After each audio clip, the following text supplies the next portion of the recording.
his palace. The boys in the bush say they don't want to see anybody in the... There is no sin. If you go to my village, a full village that used to have fun during Christmas period. Last week here, one of my uncles, Emekoli Kenyi, they buy him, removing head. My uncle, I know him. The guy, they try make peace, no peace. They catch him. I can't play some videos here. Maybe I am going to drop, these are sensitive videos. We carry Aurora and some things. I'm going to drop some videos in our WhatsApp channel. Let the video go there. I cannot post it on Facebook or Instagram or TikTok or YouTube because of community standard. I know get village as I did so. If you want to, nobody have done marriage in my village for the past 3 years. Nobody.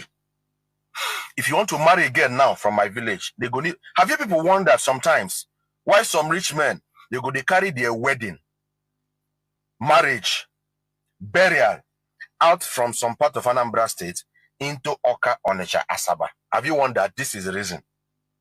I don't know why they are not doing anything about it. The politicians are quiet. The big business moguls are quiet. I am speaking so that they can take action. You can't keep on running off from your village. You can't keep on developing other people's town and village, and your village is a desert. When I went to the village, we had to even negotiate with the bad. You need to negotiate with the bad boys for you to come and bury. We buried the 97-year-old great-grandma. That woman is a great-grand, my grandmom. She's my grandmom and I have children. And she has many great-grandchildren. We buried her like a 6-year-old child. You cannot play, as in canon. You cannot play canon. You can't play music. You can't cry. The boys in the bush are controlling what is happening. I'm using this opportunity to call on the Commissioner of Police, Anambra State, CP Nnage Obono Itam. Lilu needs your help. Lilu needs your interference. The ABGA chairman of Ihiala local government area, Engineer Anna Yochuku Ojiako, Lilu, a village in the local government you represent, Adagaziaga, Utugohia. All the beautiful buildings in Lilu right now have been burnt down, broken with stones. The boys don't burn down some buildings. They live for some buildings. All the wires, electric wires has been taken off. They don't carry them. They don't sell them. I'm calling on the member representing Ihiala Federal Constituency, House of Reps, Green Chambers, Dr. Pascal Agbodike, to come to the help of Lilu. The late Senator Fanyoba is actually the senator representing Anambra South. He's actually late. Governor Chukuma Soludo, there is no growth and development in the midst of insecurity. You cannot be the governor of a state and strangers come into your state and chase away the indigenes of a state from their house. It's unheard of anywhere. So I'm doing this video to create the first awareness because I'm going to scream. I'm going to scream and nothing on earth to stop me from screaming. I don't have a village. Thousands of people from Lilu, they didn't come home for Christmas. They've not been coming home. For how long are we going to continue to allow this happen? Why are we allowing this happen? What are the benefits of allowing strangers to come and take over your land? I want you to help me share this video and to tag the people I just mentioned in this video. If you are from Anambra State, who will quickly know about it tomorrow, please share this into different WhatsApp groups. If you are from Ihiala local government area, share this video into different WhatsApp group of Ihiala local government area. Different villages, Azia, Amo, Lilu. Share it. It's gradually spreading. As I talk now, today is 15th of January 2025. Nobody can cross Lilu. The boys in the bush, the remaining people in the village, women and children, they chased them out. So they have taken siege. All the bushes, all the coral in Lilu, they have occupied everywhere and they've chased everybody out from their own hometown. Where is this done? There is no growth. There is no development in the midst of insecurity. If we're going to use the military, okay. But those I mentioned, they know what to do. You cannot be a leader of a place and the people from that place don't even have a home of their own. Election can they get to vote? If not true soldiers, military, okay. If not to negotiate with the boys who did this bush, settle them, may they find their way. Okay, I'm not a security personnel. I don't know how to tackle insurgency. But it will be a theme of big shame, to have a platform like this and to keep quiet when I don't have a hometown. My hometown has been taken over by boys that call themselves different names to different commandants in different camps. Please help me to share this video. Enough is enough. It might spread to different villages if this particular one is allowed to continue. I want to stop here for now because my heart is broken. I'll come again. Good morning, good afternoon, good evening, and good night, great Biafrans and lovers of freedom. This is Radio Biafra House of Service coming to you through Radio Biafra London. My name remains Mazi Jonathan Chinedu from our province of Biafra Land, and we are here live and direct. Today is the 20th day of the first month, being January 2025, being Monday. Tatabo Bochenkwo. I welcome each and every one of you to welcome your friends and well-wishers, even your enemies. Welcome them to listen to this hallowed platform. This is where it all started. This is our gathering point. This is Radio Biafra in defense of freedom. This is Radio Biafra.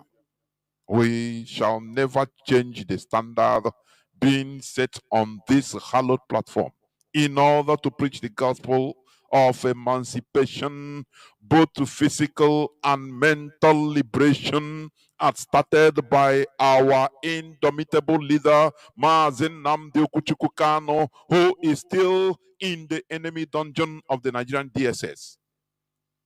It doesn't matter what it takes. Mazi Nnamdi Kanu must be released. It doesn't matter what happens. Mazi Nnamdi Kanu, he is a freedom fighter, fighting the real demon. These people, when you go to church and start casting out demon, no. There is no imaginary demon, please. Nigeria is a hydra-headed demon of darkness. We don't care what people think, but that is the reality. As you might see, one Almajiri, former, what do you call him? Former aide during the Buhari, or former aide to President Buhari, he said that Mazi Nnamdi Kanu should never be released. That anybody advocating for the release of Mazi Nnamdi Kanu or for Mazi Nnamdi Kanu's release is Nigeria's sworn enemy, says Buhari ex-aide. These are the demons that we are fighting. Because these are the people, these are the demons that are holding us hostage in that zoo, that jungle called Nigeria. And we must continue preaching this gospel of both physical and mental emancipation. Remember, it's working, it's going like a flood. Either you join in or you get swept away by it. Because the mental awakening is moving everywhere in Africa, for your information. This is the time.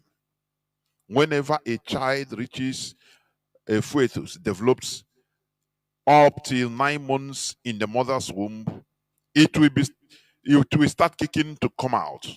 Because that is natural. In our own situation, this is the time for African awakening. The time has come for us to move out of the shell which they put us into, both mental and physical. And that is what Biafra restoration or Biafra restoration means. Biafra restoration does not only mean restoring a physical nation of Biafra. No, that is not the only thing. We must make sure that our mentality, our mental state, our common sense is being restored, because this has been the skeleton, or can I say, the main point, the basics of Mazi Nnamdi Kanu's preachings and teachings here on Radio Biafra. To make sure that we are restored mentally. That is number one thing. Because once you are mentally aware, once we subject everything to the altar of reason, once we are in our awakening state, the renaissance, we question everything. From that time, our mental state will be very alert. From that time, we start asking questions, observing nature. Observing nature is making researches, investigations about how things work. It will push us into being productive, not being lazy consumers that we have been programmed to be by the West, so that we continue remaining dependents. Once we are mentally awakened, we can take care of ourselves and earn our respect or our position in this planet Earth. We become productive. We start thinking collectively. We start thinking about our collective interests and not only our individual selfish interests, which is primitivity. There is something somebody just sent to me. I listened to one wada, a lady. He traveled from America to the east, to our land, to Biafra land. And she was disgusted. She was expressing disgusting. I'm telling you. He said he don't know. He's an American, a Nigerian American, a Igbo American. Many of you must have seen that video. He said it is worrying that in his hometown, in the village, in the community, you don't have running water, no central running water. You have to, build your own borehole or drill your own borehole. No central running water. And people are comfortable. He said the worst is that there is no road. But you see heavy mansions, people building mansions, 20 rooms, houses, and spacious. But you say once you come out from the gate of the houses, no road. Everywhere is dark, no electricity. He say she never see this type of country in this world before. And the people are comfortable exhibiting their wealth, money, spraying money. He said, what type of people are these? No road. You see poverty in the faces of people living beside the mansions. Nothing to write home about, but people are comfortable exhibiting riches, their individual riches. He said, no. He cried. He said, no. What a people are these? This is what Nigeria has put us into. This is the mess Britain created. Let me play this. Let me listen to this. What this man have to say. Listen. Analyst.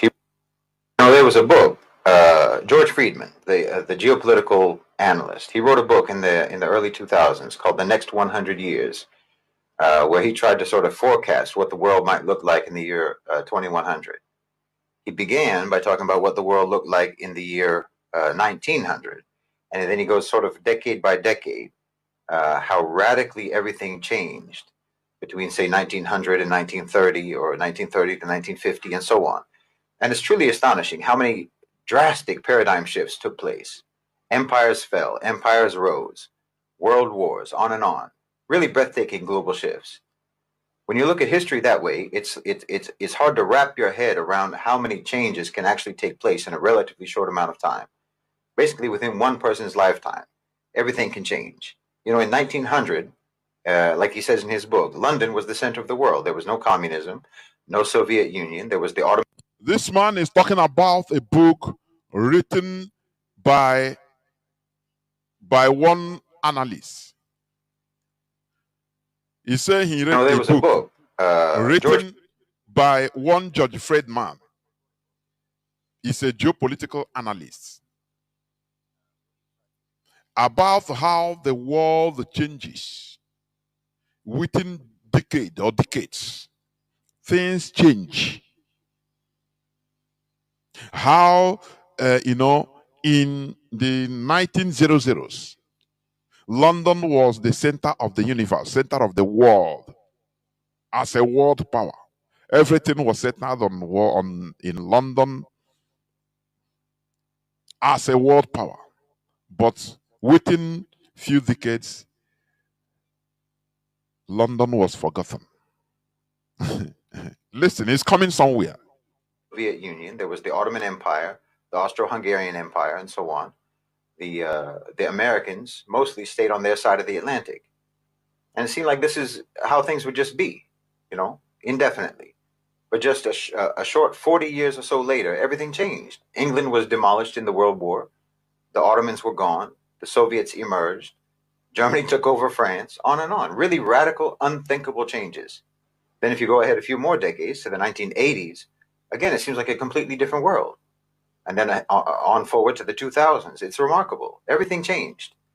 And when you think about that, when you think about how many huge paradigmatic pendulum swings there have been that have taken place and that do take place in just a matter of decades, it makes certain continuities even more astonishing.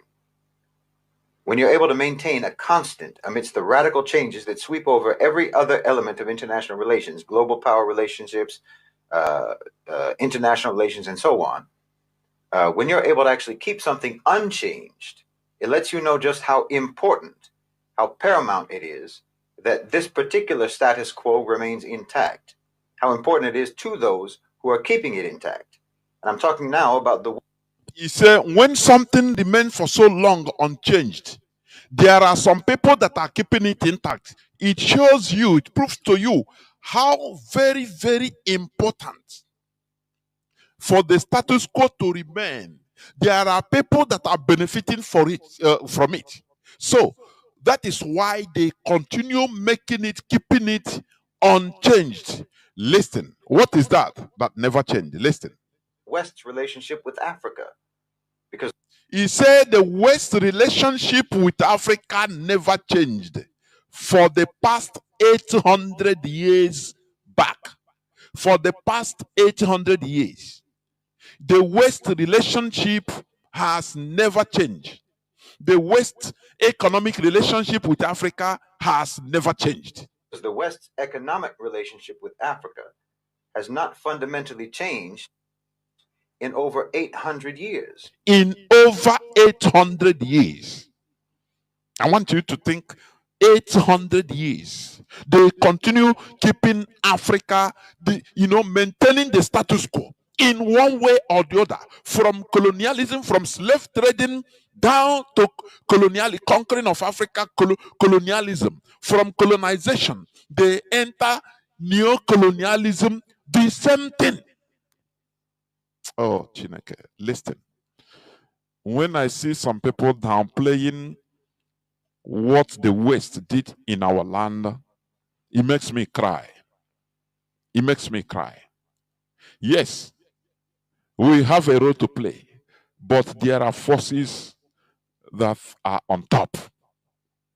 For 800 years till today, it doesn't matter the changes, the world has seen different changes, positive innovations. They have changed from the time of Royal Navy.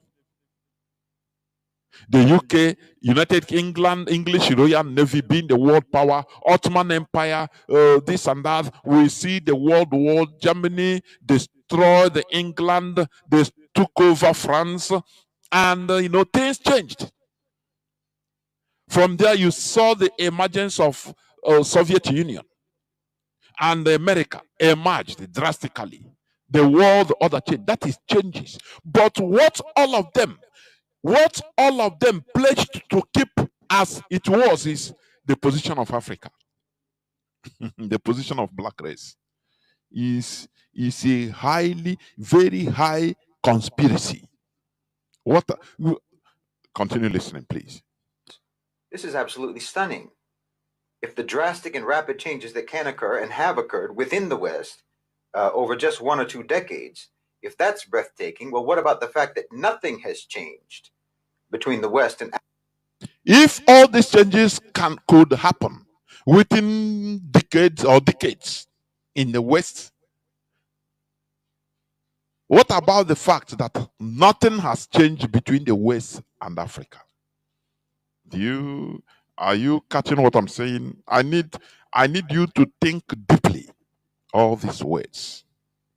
Africa in basically a millennium. I mean, the relationship was ruthlessly extractive 800 years ago.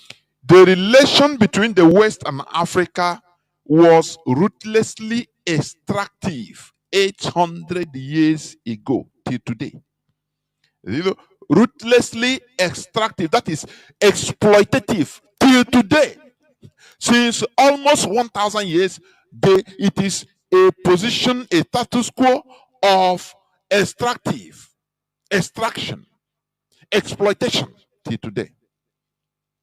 That is the only thing that have never changed in this paradigm shift, which we have been seeing. The position of Africa, it is an international conspiracy that we remain as we are. We only export raw materials. During the transatlantic slavery, human resources were exported from Africa as raw materials. Today, the same thing is going on, but in different dimension. Natural resources are being exploited, are being exported from every part of Africa. Only raw material, no finished product. And with that, all those raw materials, they will put value in it, rebrand it, use it to produce something, and send it back to us. We import it in more than many times the price. That is exploitation. The coltan in Congo, the uranium in Gabon, in Niger, and some other places, including even in different parts of Nigeria. For your information, Nigeria has some uranium in some parts, some certain parts. They don't tell you this. Nigeria has uranium. Are you hearing me? Look at our gas. Our gas, the largest deposit of gas in Africa, if not the world, is in Ebema. They are taking it, they are trying to use it to replace their importation from Russia. It's from our land. And you hear today, the statement made by the President of the United States, Donald Trump. He said, it will be drill, baby, drill. I don't know how many people listen to it. He said they will drill. When he said drill, drilling oil and gas and natural resources, you think it's only in America? No. He said in every part of the world. He said it. Go and listen to him. He said the policy, he will sign the policy. Drill, it will be drill from every part of the world. I know, Nanso, but we need to take our position. Any person, any Biafran that is not supporting what we are doing, you know that you are selling your generation into slavery. So, the only thing that has never changed since going to 1,000 years is the position they put Africa. I used to say it, that what the West is doing is implementing the Hitler policy. Implementing the Hitler policy for Africa. Hitler said that he will make Africa farmland. Once they are victorious in that war, they conquer the world, they will turn Africa into a farmland. And the Allied forces, they are using this. They are implementing this demonic, this evil agenda, but in a very subtle and diplomatic manner. That is why Africa they are exploiting only natural resources. Look at in the United Kingdom. Do you know they take people from different parts of Africa, mostly in Nigeria, as prison guards in the UK? Many of them, they don't have even houses to stay. They sleep in their cars. Their cars become their mobile home. They don't have house because they cannot make ends meet in the UK. This is what they want. Anytime they want, they will knock gong. UK, we need the able-bodied Nigerians to come and serve in United Kingdom's army. That is the raw materials they want. And that is the exploitation that has been going on for almost 1,000 years of Africans. How can't we react? How should we continue living? Just judge yourself, think, reason. You live this life as an African, as a Biafran, as an Igbo man, as an Ijaw man, as a Yoruba person. Your goal is to build a house, drive car, have family, which you have gotten. And you stay old, maybe 100 years, let me say 100 years, and you die. You don't give back. You don't look back and say, what have I given back to my people? How have I contributed in making sure that we get out of this mess? In your deathbed, you will be disappointed in your life. Because you look back in all those ones, only living good life, having fun. You go to marriage and donate and make noise, and they know you call you Akwa one. And after you don't try in any way to contribute to the emancipation of us as a people, you are a failure in life. You will die a sad person, a very unhappy person. Ago, and it's ruthlessly extractive now.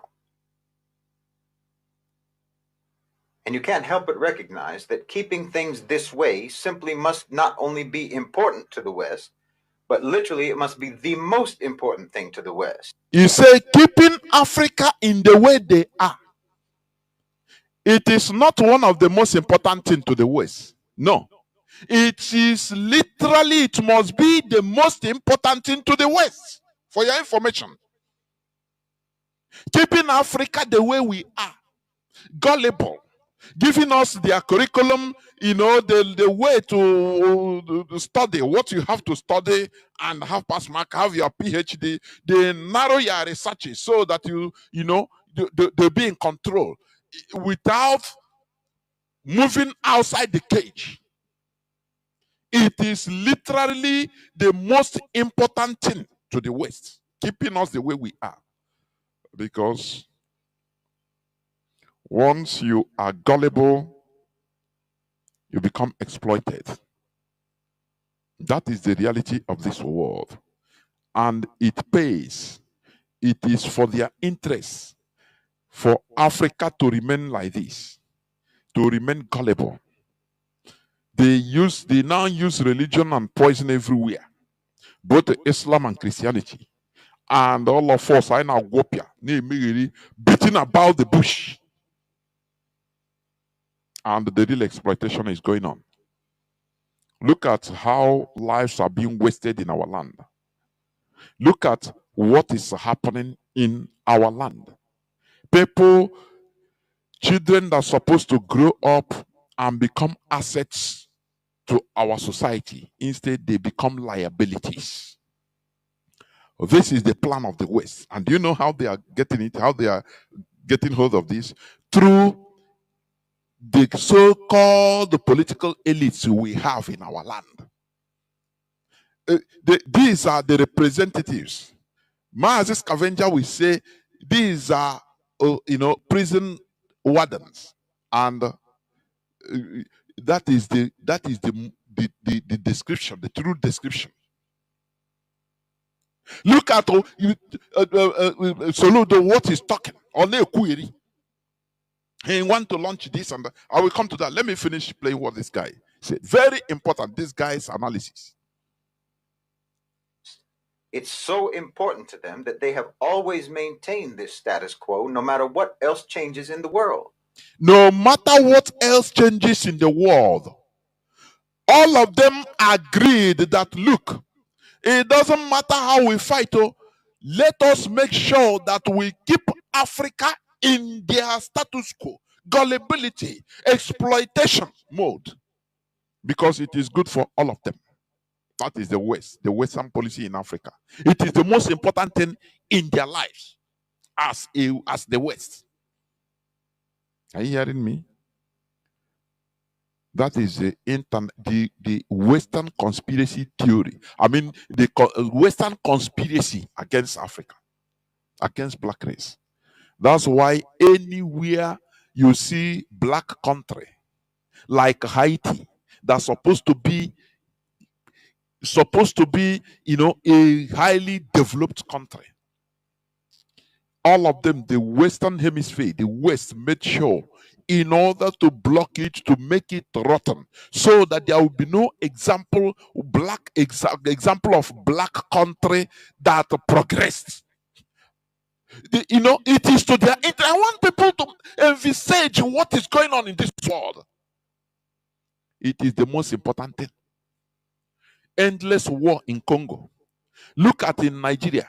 They created a huge mess, and they carried power and gave to the wanderers, the caliphate. Britain made sure that there is imbalance of power, so that there will be wobbling every time. There will be no meritocracy in Nigeria. There will be killings, as you see, that every one of us will be bleeding, so that we will have no time of thinking of innovation. They will always come for our rescue. Oh, we are giving them egg, this and that. That is the Western exploitative policy for Africa. Wallahi, they're dedicated to the subjugation and the exploitation of Africa more than they're dedicated to anything else. It means the West. They are dedicated to the exploitation of Africa more than they are dedicated to anything else, because this is the source of their raw material. Right from going to 1,000 years now, this is the source of their raw material. But do you understand it? Do you understand? The answer is no, because you are gullible.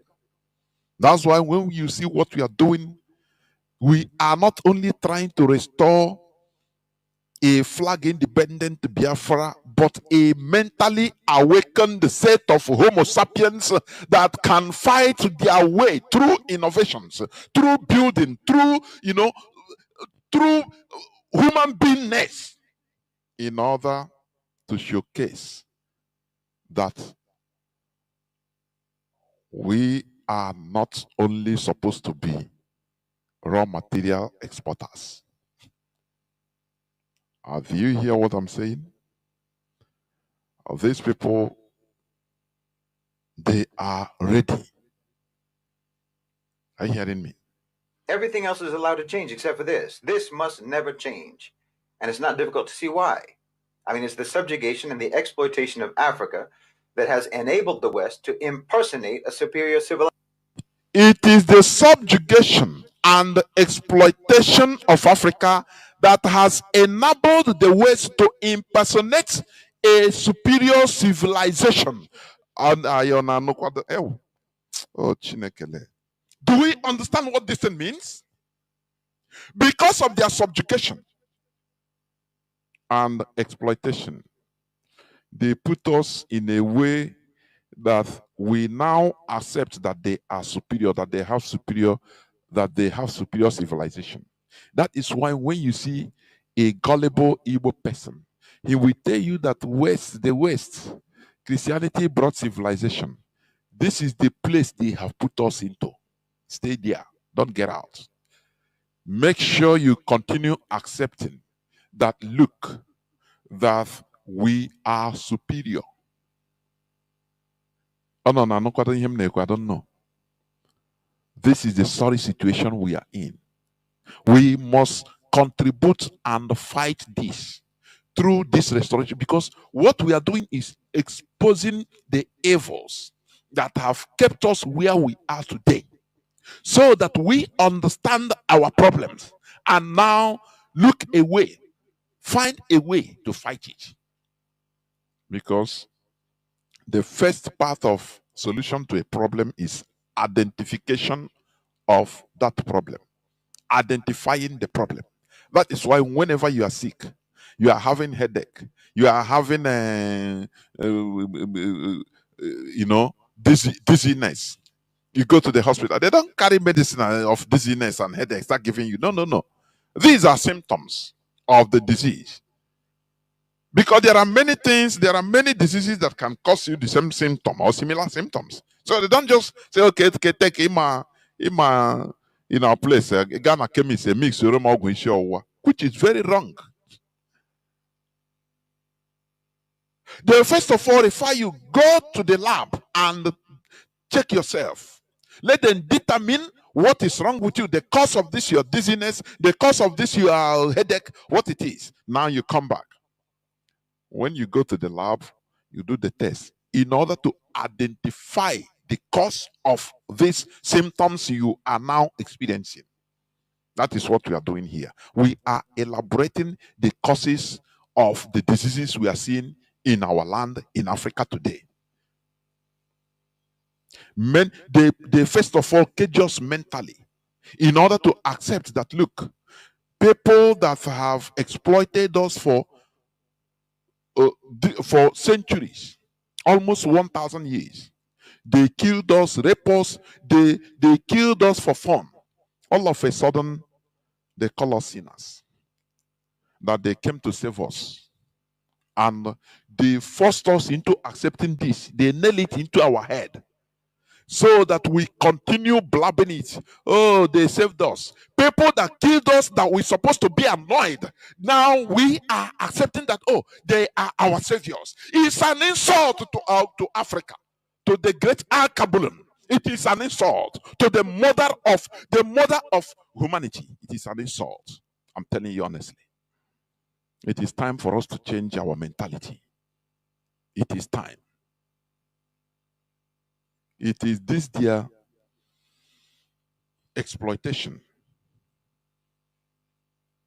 and subjugation that enable the West to impersonate a superior civilization. And very unfortunately, it has stuck in our people's brain.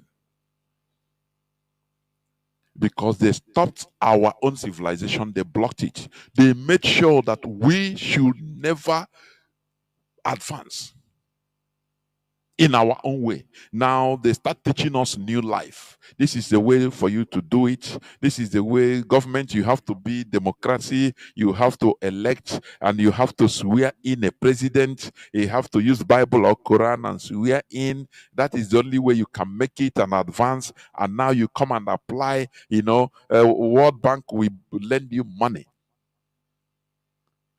IMF will lend you money on conditions. They will tell you what to do with the money. Sometimes the money is not even in cash. It is them that we sign the contract, that we tell you what to do. They will bring their experts from the West. If it is to build bridge that can cost maybe, for example, $1 million. World Bank will lend you $10 million for that bridge, and 9 million will enter into the coffers, the pockets of politicians, and they laugh. Traore of Burkina Faso, he rejected loan from IMF, and he's doing wonders. Why? When I see people saying that, oh no, they brought civilization to us, I look at it, I look at these people as I pity them because it's ignorance. They don't know what they are saying. They don't understand. It doesn't matter whether you are master's degree in or it doesn't matter how many PhD doctorate degree you bag. It is the same curriculum. You need to move out from that curriculum and think differently. That is it. It's like a con man, you know, a drifter who tries to convince people that he's some sort of an aristocrat. You say it's the West, they are acting like a con man, a duper. Are you hearing me? This man gave a very nice example. He said it's like a con man. The West, the way they act with Africa, is like a con man, a duper, a scammer. Just imagine what the pastors are doing in their churches in order to deceive the people, so that people will come. More people, the more people they have, the more money they have, they get, and the more they buy private jets, the more they live luxurious lives. And now you, as their poor member, you are now saying it that it is God that blessed them. You don't know that the money is from you.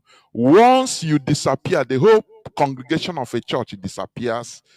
That money, the money that is coming to that church, to that man, will cease, and he will stop living luxurious life. That is exactly the same thing with the West. Oh, they are living better. Oh, you don't know, it's because of the manipulations, what they are showing us, what they are doing to us with their democracy. Oh, this is democracy. Oh, this is the largest democracy in Africa, Nigeria. Oh, didn't they praise the Nigerian Republic? For how long? I said I used to hear them on CNN. Oh, Nigeria Republic is a democratic country, heavily democratic, but although it's the most poor country on earth, but it's democratic. Now you ask me, you tell me, what is the need of democracy? So-called their praises. Whereas people, what is the need of Nigeria being a large democracy? Whereas there is no electricity in Nigeria for the people, no pipe-borne water. Tell me. They will praise you. Oh, Akwaka. That is the act of a con man, like the church pastors that use stage people.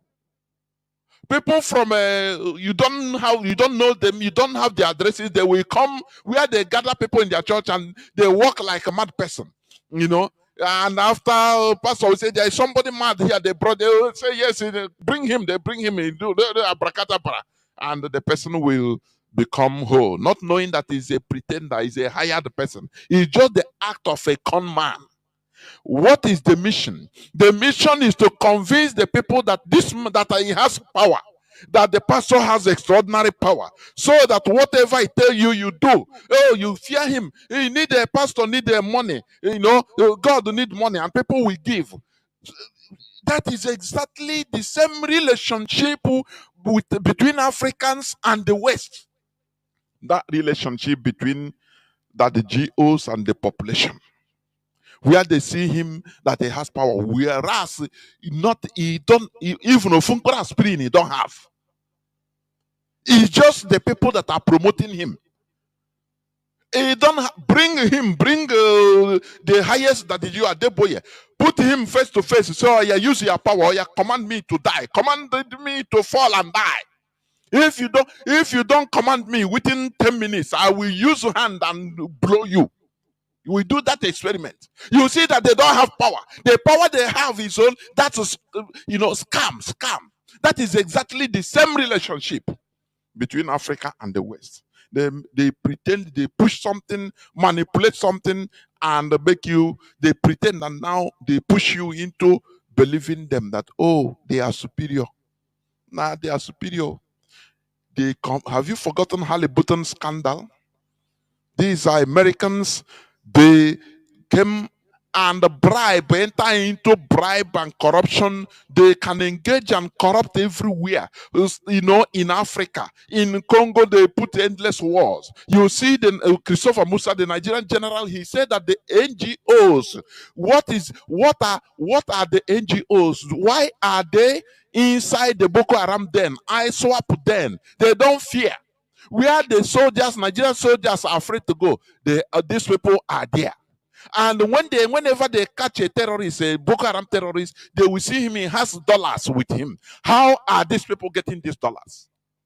Very nice question. It tells you all you need to know.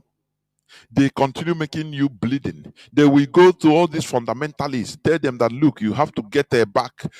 Allah is with you. Fight. You have to take Nigeria. It belongs to you. The Fulani. Remember Ottoman now. They will preach to them. American CIA will preach to them. They did it in Afghanistan, for your information. They are doing it in the Sahel today. That is what they are doing today. So that they will come. You will now call on them as your saviors. The same thing, the same way. They exploited us for more than 400 years, and thereafter they give us a savior. They come as our saviors. They demonize us that we are sinners. That's why we made it that slave trading. That's why we made it exploitation. Now they put, self-condemnation. We condemn ourselves. Self-guilt. They put guilt in us that, oh, we are guilty. Which is not supposed to be. It is the act of con by a scammer. That is how they do. That is how they behave. They use one thing, make you to believe that the wrong thing. Make you believe the wrong thing so that they can continue exploiting you. That the mistakes come from you. If you come to their church and you see others are being healed, if you are not healed, which means the mistake comes from you, you don't have faith. This is how they roll. We need to understand the way they function. We need to understand it. Or a monarch or something, well, he needs to have some kind of a display of a monarch's wealth in order to be convincing. And that's been the whole basis for what the West claims about itself being superior. The whole basis has always been that they're materially successful. So, okay, today you have iPhones and technology, you have a high standard of living. And so exactly the same thing. Exactly. I said this man nailed it. They expose and they make sure they shine their material weight and start telling you, we live better lives. So we are superior. That is why we are living better lives. And we are buying it. He entered our head, say, yes, we have iPhones. That's why you will see somebody tell you, you with that your ancestor, who manufacture iPhone? Can you go to your ancestor, go to your dinala? Can you manufacture our iPhone? And you are looking idiosyncrasy and is watching you ranting his mouth out of ignorance and gullibility. What the West worked and put inside our head that this is how you must be thinking like this. That is it.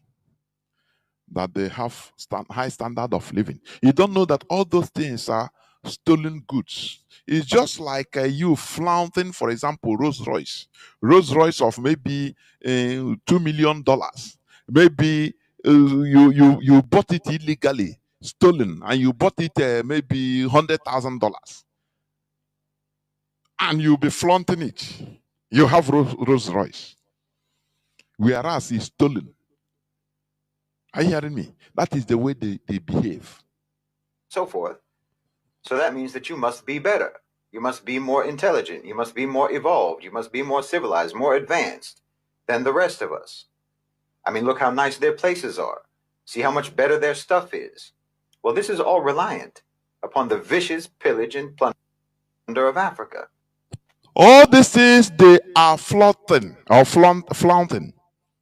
is reliant upon the visual spillage and plunder of Africa. Caught that they are buying it at next to nothing. France has been exploiting Niger Republic's uranium, the largest deposit of uranium after Siberia, after Russia in the world. France has been exploiting it, taking it, become the owner, selling to other European and other Western countries as his own, living large. paying social security, social welfare to their citizens, and calling Niger very poor. That is how scammers work. They blame you.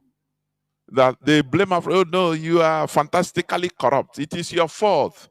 Okay, I will lend you $5 million. They will come and make noise in the media, the mainstream media, that they are giving over $10 million loan to aid. Let me call it aid to Niger Republic. Whereas what they take out, what they loot from Niger Republic in 1 hour is more than $10 million in 1 hour. Do you see how things are? The plunder of Africa, the vicious pillage and plunder of Africa is real. They now make us, we go down. Look at, we are talking. Look at in our places today, they make our land unlivable. Whereas we have oil, we have gas, we have everything that what makes us the same thing Kuwait has, the same thing Saudi Arabia has, crude oil, that they are living on. There is no poor person in Qatar. No poor Qatar citizen. Saudi Arabia, they are what is functioning them, the economy is their oil. They say they have real life camera is showing everything where they drilling to the point of sell, loading to real life vision. They are seeing it. They can give account of one drop of oil, that one leakage that leaked maybe 1 liter of oil. It's accountable. But in Nigeria, no. Why is it so? Ask yourself.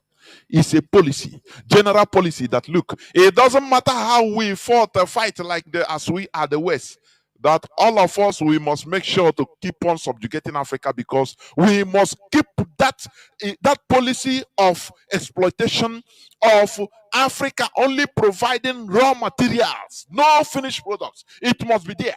That policy must be there. And all of them said amen to it. That is what they are doing. That is it. Without this subjugation, without this exploitation of Africa, Europe and the West would be nothing but crude.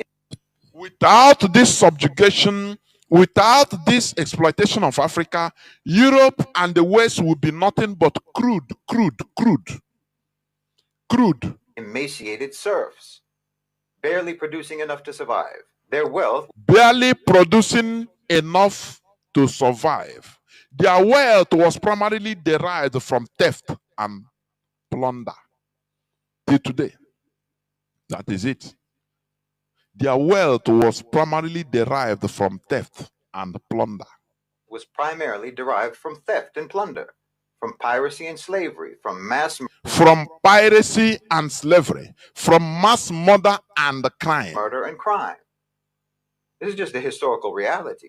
It is. Because of the subjugation of Africa, first through chattel slavery, the extraction of Africa's human resources, and now through the extraction of natural resources, the West has been able to maintain this artificial, unearned status as a so-called civilization. Because of the exploitation of Africa, because of the subjugation of Africa, the West has they have lived this unearned status as a so-called civilization. Unearned status. Because they got it through not the real way. They got it through thievery, plunder. That is it. And they made sure to keep Africa continuing like this until we fight back. That is why Traore of Burkina Faso, do you know how many? Almost every few days there is assassination attempt on him. There will always be military coup d'etat on him. In Chad, the same thing. They are just started. Macron said it the other day. He gave a menace, a threat. He insulted Africa and gave a complete threat to them. Say, okay, we shall see now. On I say make we come out, we go see. Do you think it's a joking word? Because they know that, look, maintaining Africa into this status quo, into this mess we will be eating ourselves, blaming ourselves, and killing ourselves that we are this, we are that. Whereas the real cause is up there, using our politicians. They are ruling us through shadow. Their shadow is ruling us. Keeping Africa subject, subordinate, suppressed, and impoverished is an existential need for the West. Keeping Africa subject, subordinate, suppressed, and impoverished is an existential need for the West. Do you know what is existential need? If they don't do it, if they eventually lose it, which means their existence will be in question. That is what it means. Existential need. So it is something that they must continue doing. They have to do it. Otherwise, their survival will be in question. It's the only way that they can keep up the pretense of their supremacy. Because again, the pretense of their supremacy has never been based upon any actual advancement, any actual sophistication, any actual moral or intellectual development. It has always been based on the violent accumulation of wealth and resources.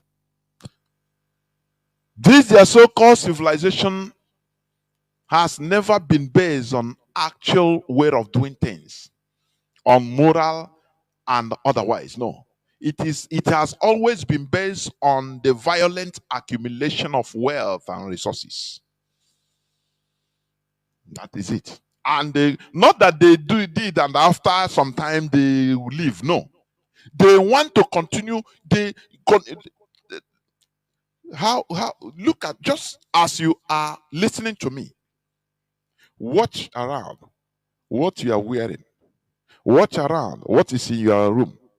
If you are in Nigeria, how many of all those things you are using day-to-day products you are using, how many of them are produced in Nigeria? How many? It tells you all you need to know. It tells you all you need to know. From your shoe to the glass you are wearing, to the cap you are wearing, the shirt, the pants, the inner pants, the trouser, now the telephone you are using, now the bed, the sofa. You are, just watch them calculate. Now the car you park outside, how many are being produced? The tires you use in your house, how many are being produced?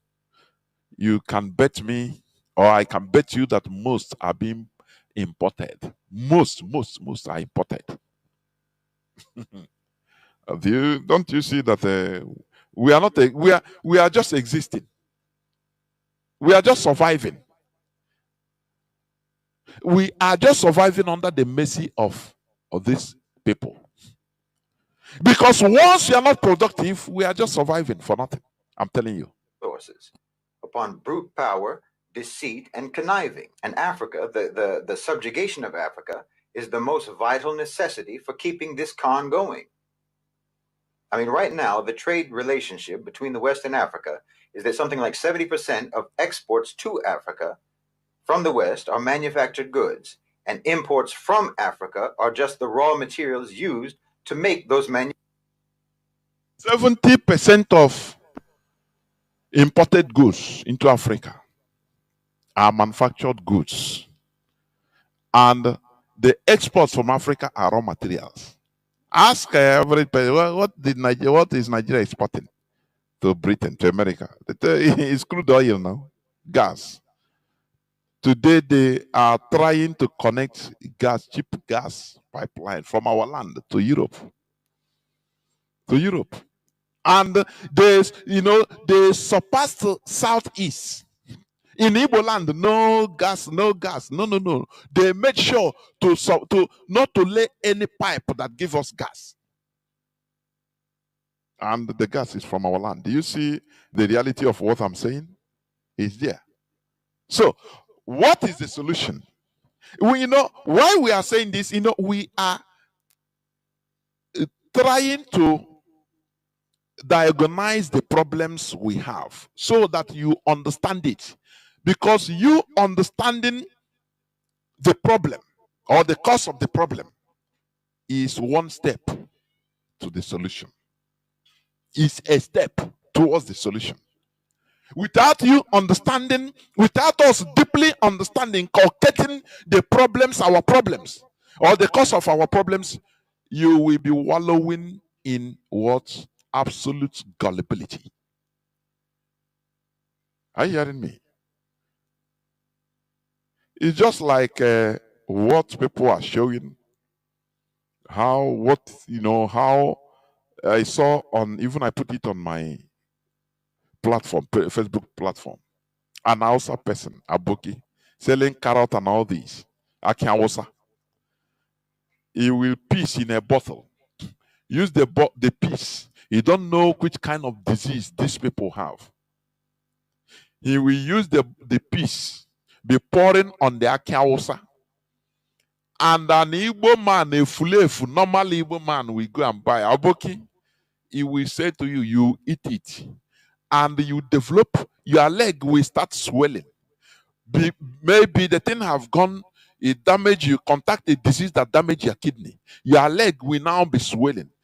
Instead of you, because of your stupidity and gullibility, you start blaming your village people. You remember that your uncle, he hurt you right from childhood. He used to beat you, so it's him. You know, these things, these are gullibilities we should come in terms with, please. Be careful of what you take in our land.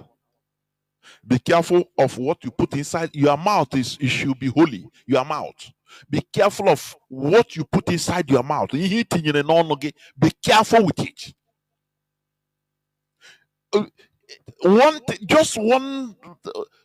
A slightest thing, you contacted the disease. They are everywhere. They are fighting us. Is it the beverages they are manufacturing everywhere in our land illegally, mixing different kinds of concussions? Or is it a snaps or hots, everything they will put the real label you think is the original. You go and buy, you drink. After you want to die, they will tell you, oh, is the neighbor they will start to blame the problem. The problem we have, Mazi Nnamdi cannot try to eradicate from our brain, which is still existing, is gullibility, superstition. Without any type of proof, you will start accusing your brethren, your village people. Without you knowing that it is your stupidity or that is what is causing your sickness. You don't know. You don't know. That all you need to weaken na buy today because of lack of being conscious of what we eat, eating anyhow. You drink anyhow. Declare you don't know what you are eating. You don't know what he mixed. That all those things they are mixing, you don't know what they put inside. They can put the type of chemical that is not good for your body, and you eat it now, and you blame your siblings, your family member. They carry you go to you know they had now church. One pastor, he must eat now as a common. They must see something. They must tell you what I'm telling you. If you want to understand how these people are evil, plan with your people.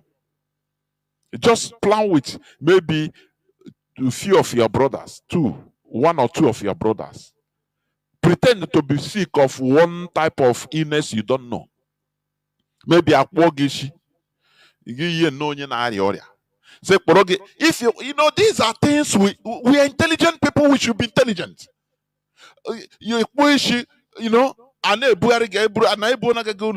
Just like that. Only maybe you and two of your brother. Do this and you thank me later.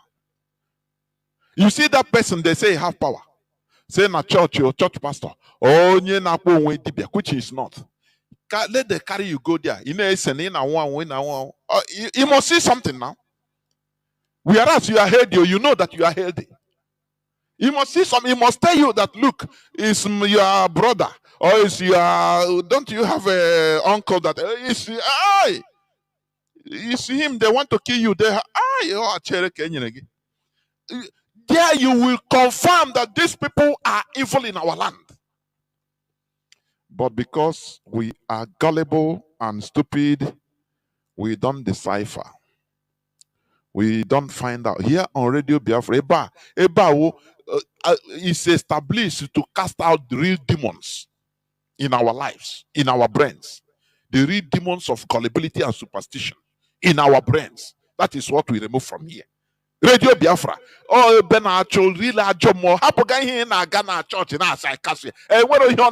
this is where we open your brain. That demon of mental slavery will move out immediately. Or as somebody said, remove yourself from religion, Satan dies. And I totally concur. The Satan will die in your life. You don't need to start, no more Satan in your life. You start seeing real, you know, if reality, you start feeling everything, you see the solution real. So we must continue. Do not forget that today is the 20th day of the first month, being January 2024.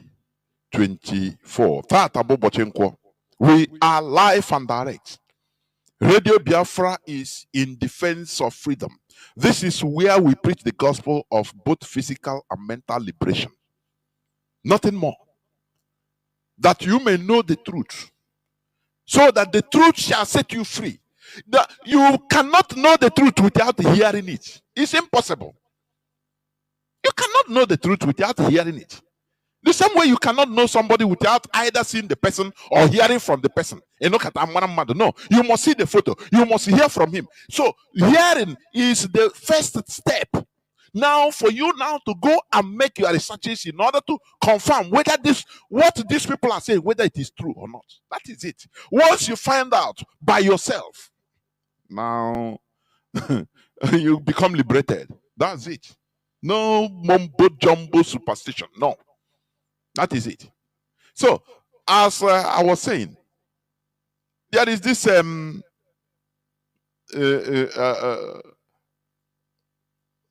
Al-Majiri that is, he said, anybody advocating for Nnamdi Kanu's release is Nigeria's sworn enemy, says Buhari's ex-head. Let me read. Bashir Ahmed, the former special assistant on digital communication to ex-president Mohamed Buhari, stated that anyone advocating for the release of Mazi Nnamdi Kanu, the leader of the proscribed indigenous people of Biafra, should be regarded as an enemy of the nation. Which nation? Nigeria is not a nation, for your information. Nigeria is just a country, a geographical entity. These people, they are mixing up everything. And, the problem is the language. You don't speak language, you don't understand language very well. I mean English language. Nigeria is never a nation. Nigeria is a country, it's a geographical entity where many nations, different nations, opposing nations with different value, divergent values are forced to be together under gunpoint. So call it like that. Nigeria is not a nation. Okay. In a statement posted on his X account on Sunday, Ahmad described Kanu as a terrorist and labeled anyone advocating for his release as a sworn enemy of his country.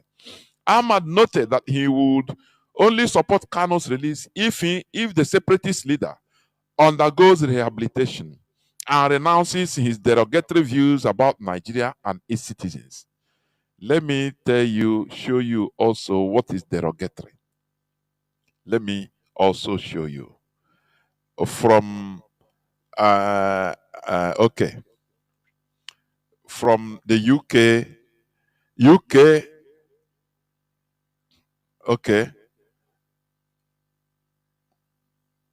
okay, the Labour Party, the Yoruba woman, the Labour Party leader, Kemi Badenoch. I respect that woman. He disassociated herself from Nigeria, but he maintained the Chinchim, her Yoruba nation, attachment to her Yoruba nation. Ex-UK Prime Minister Rishi Sunak respects Indian heritage, unlike Kemi Badenoch, who denigrates Nigeria. Why wouldn't she denigrate Nigeria? No, tell me why. Why wouldn't this woman denigrate Nigeria? Where she has very evil experiences about Nigeria. From the Nigerian police, nothing works. He said it. They robbed her brother as a child. Nigerian police robbed her brother. They killed those that they're supposed to protect in her presence. Because she was born in London, yes, but she was sent to Nigeria by her parents to stay in Nigeria, and at the age of, I think, 16, she went back to London. So she has a very good experience. That is why he doesn't forget. Now, Rishi Sunak is an Indian.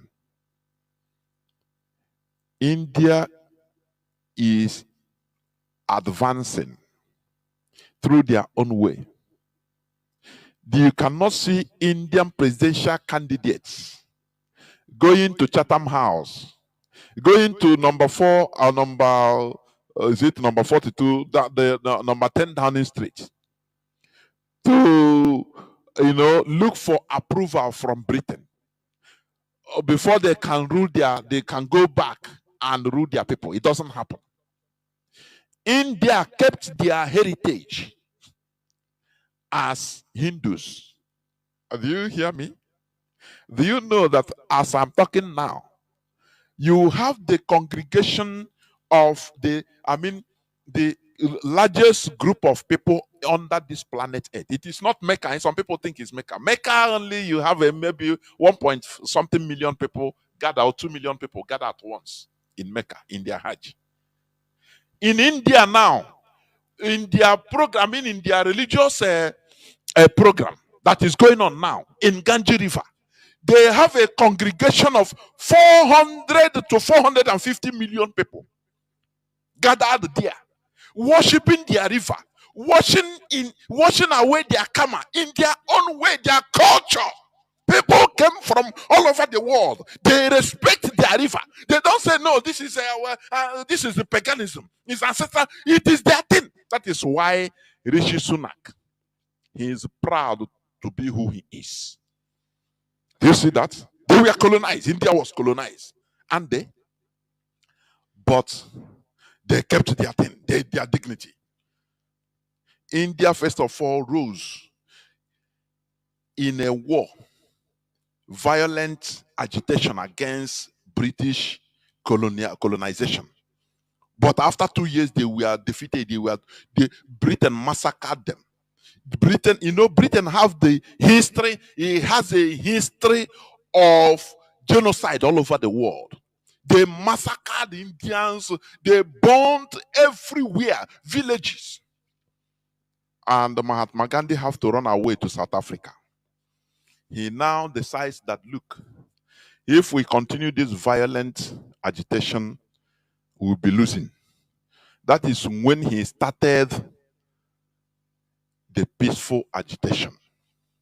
For you to understand that, look, you see, self-determination. Freedom fighting has no formula. It's dynamic. You change depending on the situation. You see this water that our people, that they use this agent to provoke, this useless agent in Finland, cooling. Oh, you see what they use him to bring in our land? Many of our people are water, water with it. Where is water today? Do you see where water carry many of our people? They don't do water to go to Abuja. They don't do water go Kanu. Water they are doing is killing their own people, which is what is affecting us today. They rose up, they support any criminal gang. They brought them out. in order to undo IPOB. That is the war. Anything that happens and continue happening, I think it's Abacha that says if there's any criminality that continues for maybe 1 month, 2 months, know that the government, the hand of government is there. And it's truth. The work of Nigeria, they rose up. That is why, look, there should be no way this experiment should be sent to the zoo. Never. We should never allow it. And the guy committed a crime in Finland also because he used the military camouflage with badge, with Finnish badge, Finnish color on it, which is a crime. So he committed a crime under Finnish soil. He should be tried in Finland, never sent to Nigeria, because what you see they are doing, Nigeria is we are 7 steps ahead of them. I used to say this for your information. People don't know the type of people in IPOB leadership. People that their brain, they analyze things that we go. Now, once Nigeria want to make a step, they have seen it for far. Do you think that IPOB being baptized by fire, it is something, for example, that we don't learn? You learn and have different ideas and experiences. Are you hearing me? You see, Nigeria, they are doing they apply for extradition, although they don't have an extradition pact with Finland. But Nigeria is an evil entity. They can try to bribe, but we are here. IPOB is there. That guy is better he stays in Finland, because there they will extract every information from him. They will do meticulous investigation, in-depth investigation. What they want to do, if they bring him to Nigeria now, they will put him now as another option, as if they are persecuting him, whereas they are preparing him as a fake, which Nigeria want to bring out. I don't know whether people understand what I'm saying. So that our people will be agitated.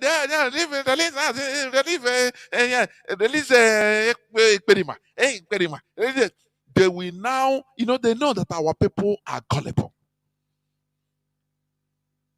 They will now put him up. Inside there, they will, Nigerian media will be firing, laundering his image, bringing up his case all the time in the media, so that it will saturate our land. And we make people to rise up, continue. Oh, this is the leader now, this and that, and they will release him in order to do their job or continue doing their job. But it can never happen. He will die off there in Finland. Every information they are extracting from him. So if you know that you have anything to do with Ekperima, run, anywhere in the world you are, run. I'm telling you, I'm warning you, because it will touch you anywhere you are in the world. As long as you are having direct dealing with him, he will touch you. You think? Finnish investigators, they are like Nigerian investigators that don't do anything. They'll just write anything. Look at the person they killed. Is it what do they call in Oka? One. Let me see. What is his name again? By EFCC. Okay. What is his name? Is it Okechukwu? The person, they didn't kill him. He shot in Anambra. According to the story, the economic EFCC, they said these people went to their house in the dead of the night and start climbing because they saw good cars inside the compound. They start climbing the wall. Ask me, is that how police works? This is why Kemi is denigrating Nigeria. And this is why Mazi Nnamdi Kanu called Nigeria a zoo, which we are maintaining. Even Nigeria is more than a zoo. Nigeria is a jungle. Do you know what happened? They climbed in order to rob these people in the dead of the night. Tell me, police, if police is ready, they are not, for example, it's not a case of life and death, maybe killers. No, they say no, they are internet fraudsters. Internet fraudsters, okay, let's assume what they write is, which is completely lie. Do you have to go to their house in the dead of the night, climb a wall in order to rob them? Now the guy was thinking, he saw them through the CCTV. He said, these are criminals, this thief, thief, thief, thief, thief. He carry his pump action, their pump action, and shoot. And shoot the Almajiri, the EFCC police, Nigerian police. They have immediately they took her to, they carried the corpse down to Zit Sokoto to bury him. They didn't waste time. They didn't wait for autopsy. They didn't wait for any investigation. They pumped them. And now they come out, they say they come out to lie to the public. This is why can't Nigeria be called a zoo, a jungle? I'm calling it a jungle, a primitive jungle, for goodness sake. Where police will come in the dead of the night, climb your wall in a like armed robbers, in order to what they want to do, they come to rob you.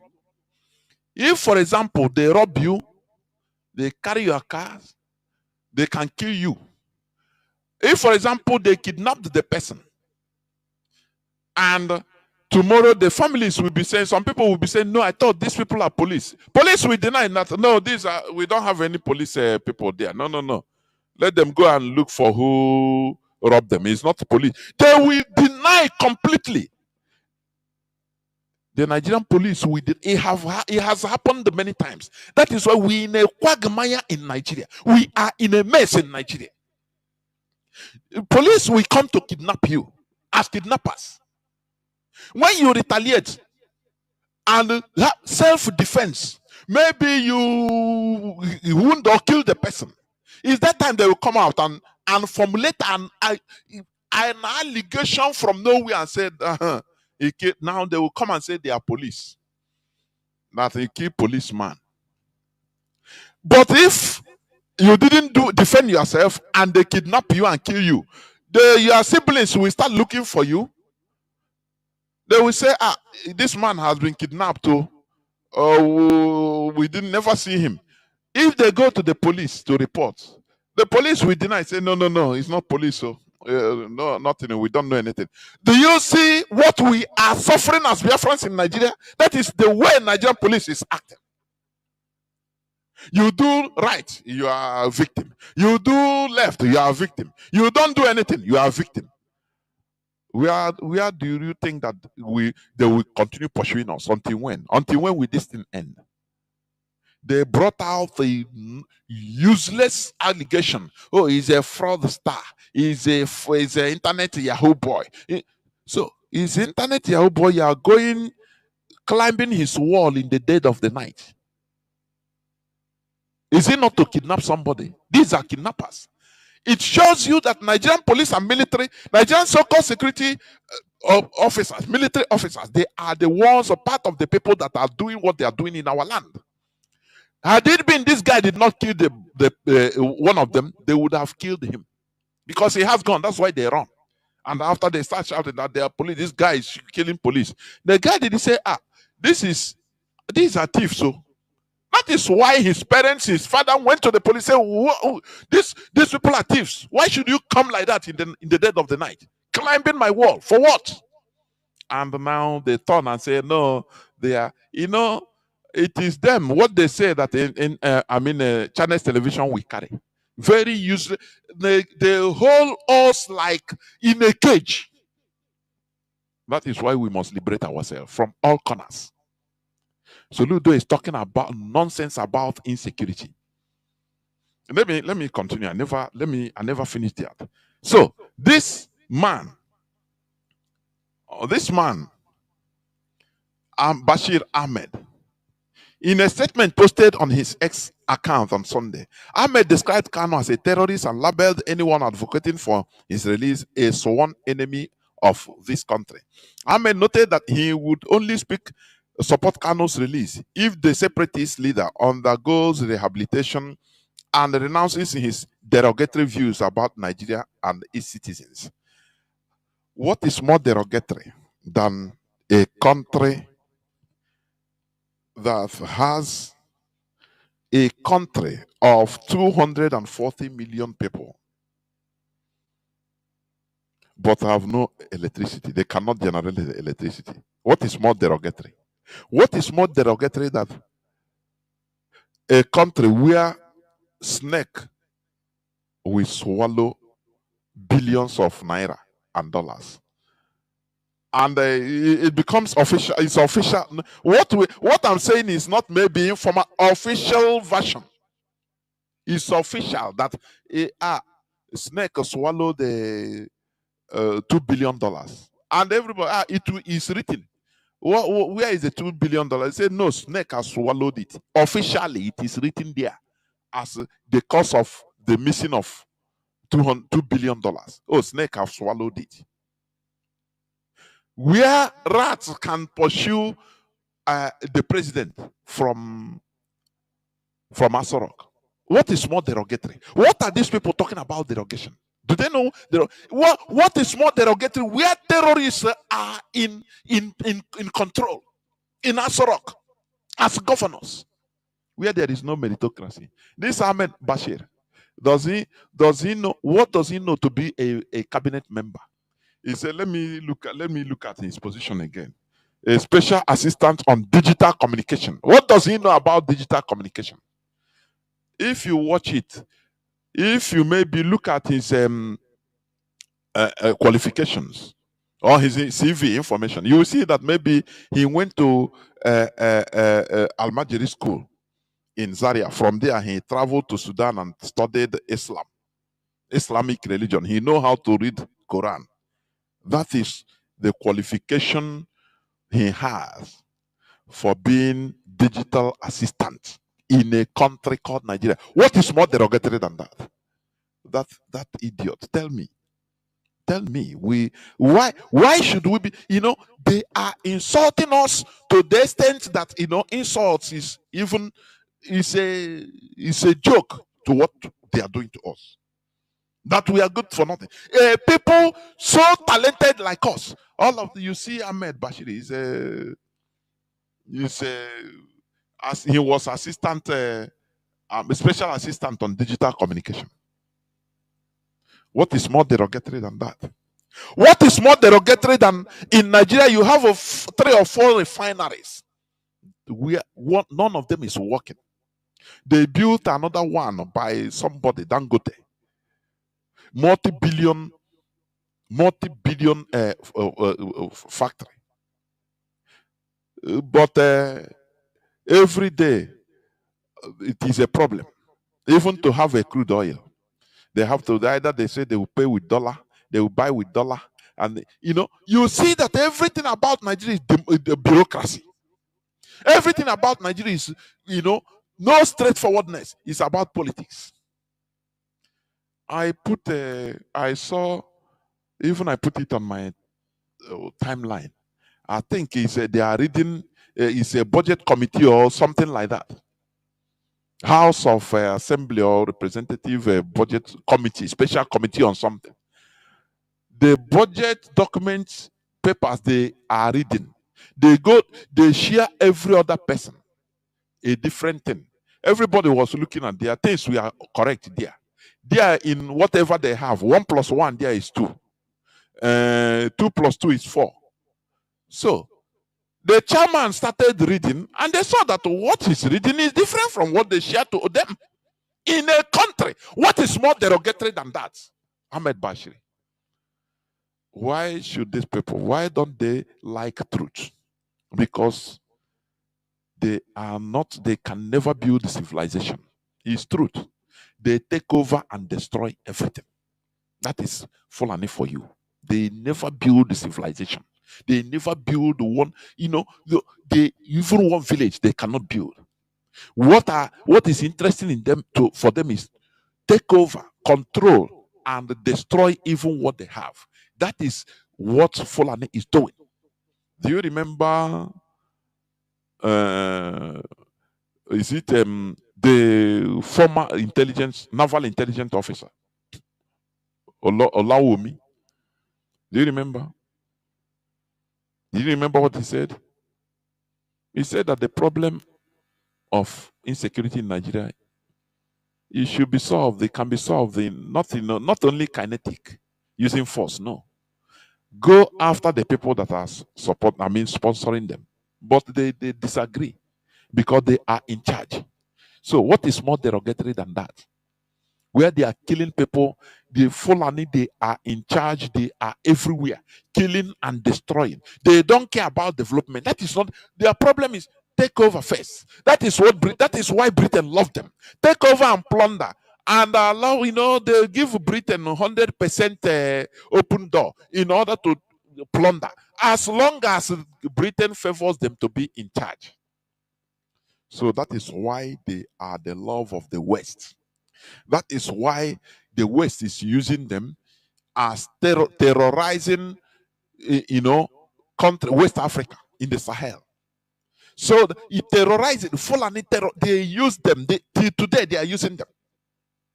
When you see, terrorists, Fulani terrorists, Islamic terrorists in the Sahel, they are being completely sponsored, financed by the West in order to give excuse, justification for their being there.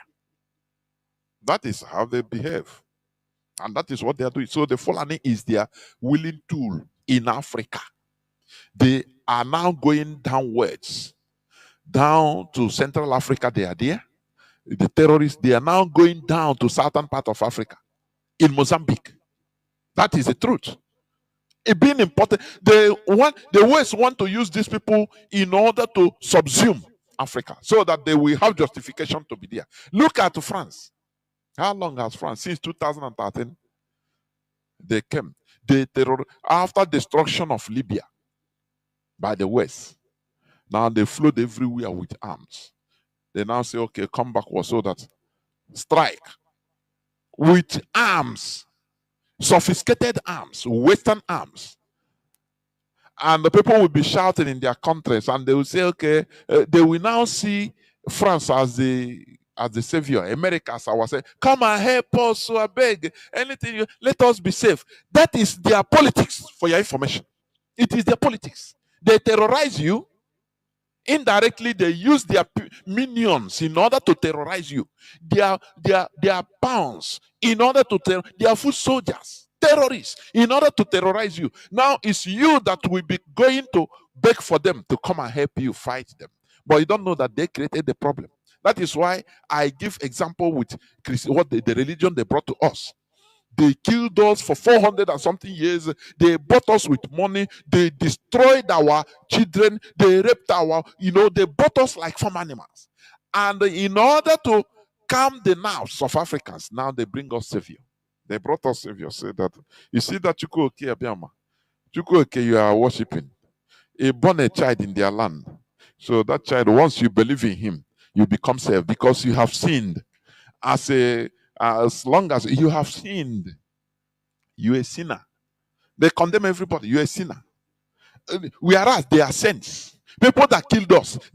Sometimes there is a way I will paint this. Whether there is a way that they can justify their thing, I will say it. Think it like this. Think it in another way. Think it in another way. Think it round. Whether there is a way, maybe sweet that is mistaken. Let me think it like this. And when I finish everywhere, I say, no, we are duped. They came and demonized us that we are now guilty. That it is them that will save us. They are our savior. Believe. We should love them. Don't you see that all scam is a complete the action of con man. Onye wayo. Chage like this, onana chage goge like this, na ikwe ya kasi thank you, sir. Na ya no go everything to collect money from you, the mistake must come from you as the victim. The mistake must come from you. Oh, you made a mistake. Say sorry. Can you make an with ego? In a way, as your savior, whereas he is the person killing you. That is what the way they put us in, the way they are holding us. Now they are our savior. You cry, raise up your hand and cry for your savior from white man's land. You demonize everything in our land. I say India is hosting the largest gathering of human beings in this planet Earth. Do you know what it means to gather in a river Ganges? People from all over the world gathering. What do you know the pride of India? Because they maintained their thing. They are gathering. As I'm talking, go and check it. Either in Yandex or Google. Check it. It's there. I think the ceremony it takes either 1 week or 1 month. Something like that. The 26th, I think. They are washing away they say they are washing away their karma in their river, their local river. They don't say, no, this is evil. The ancestors committed evil. Do you know how much this thing we bring from overseas? The type of money people will come with as religious tourism. Do you know what? It's once every 12 years. Once every 12 years, they hold this type of ceremony in India. It's currently going on in River Ganges. They didn't demonize it and say, no, it's our ancestors are evil. Instead, they promoted it, organized it, and it is bringing, foreign currency to them. Forex exchange is giving them. But your own, you destroy it. This is because you are gullible. They have made us to feel inferior. And we are saying no. This is the restoration we are talking about.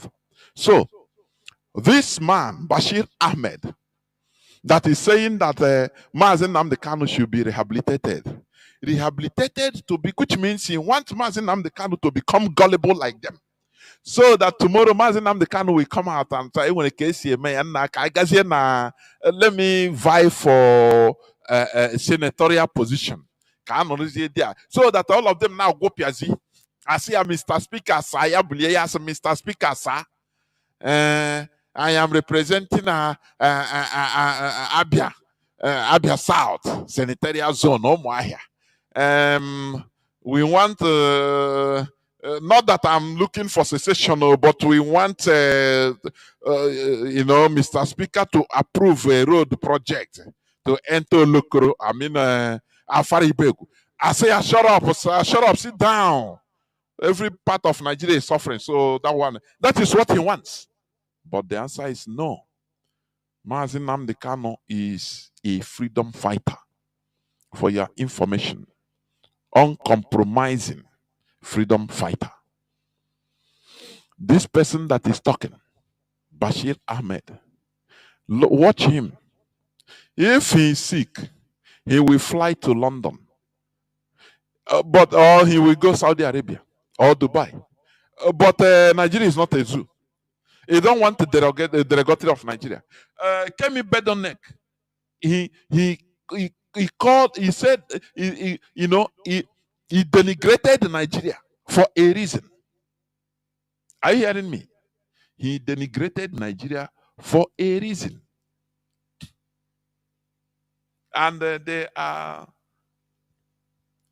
yapping, Nigerians, they don't like truth. That makes them to be even more than farm animals. They hate the truth. They want praises in stupidity. There is no electricity. You are okay, we will reach there. Don't worry, let's pray for Nigeria. Oh, we will pray. I have been hearing this since I know something. Pray for Nigeria, you go better. And we are seeing that every day it is going worse and worse. So, let me read a bit. The administration of President Bola Ahmed Tinubu has criticized UK Conservative Party leader Kemi Badenoch for her recent remarks likening governance issues in Nigeria to potential risks facing the United Kingdom. Of course, yes. Badenoch made the comments during her first speech of the year at an event organized by Onward, a British think tank, where she warned of the risks of ineffective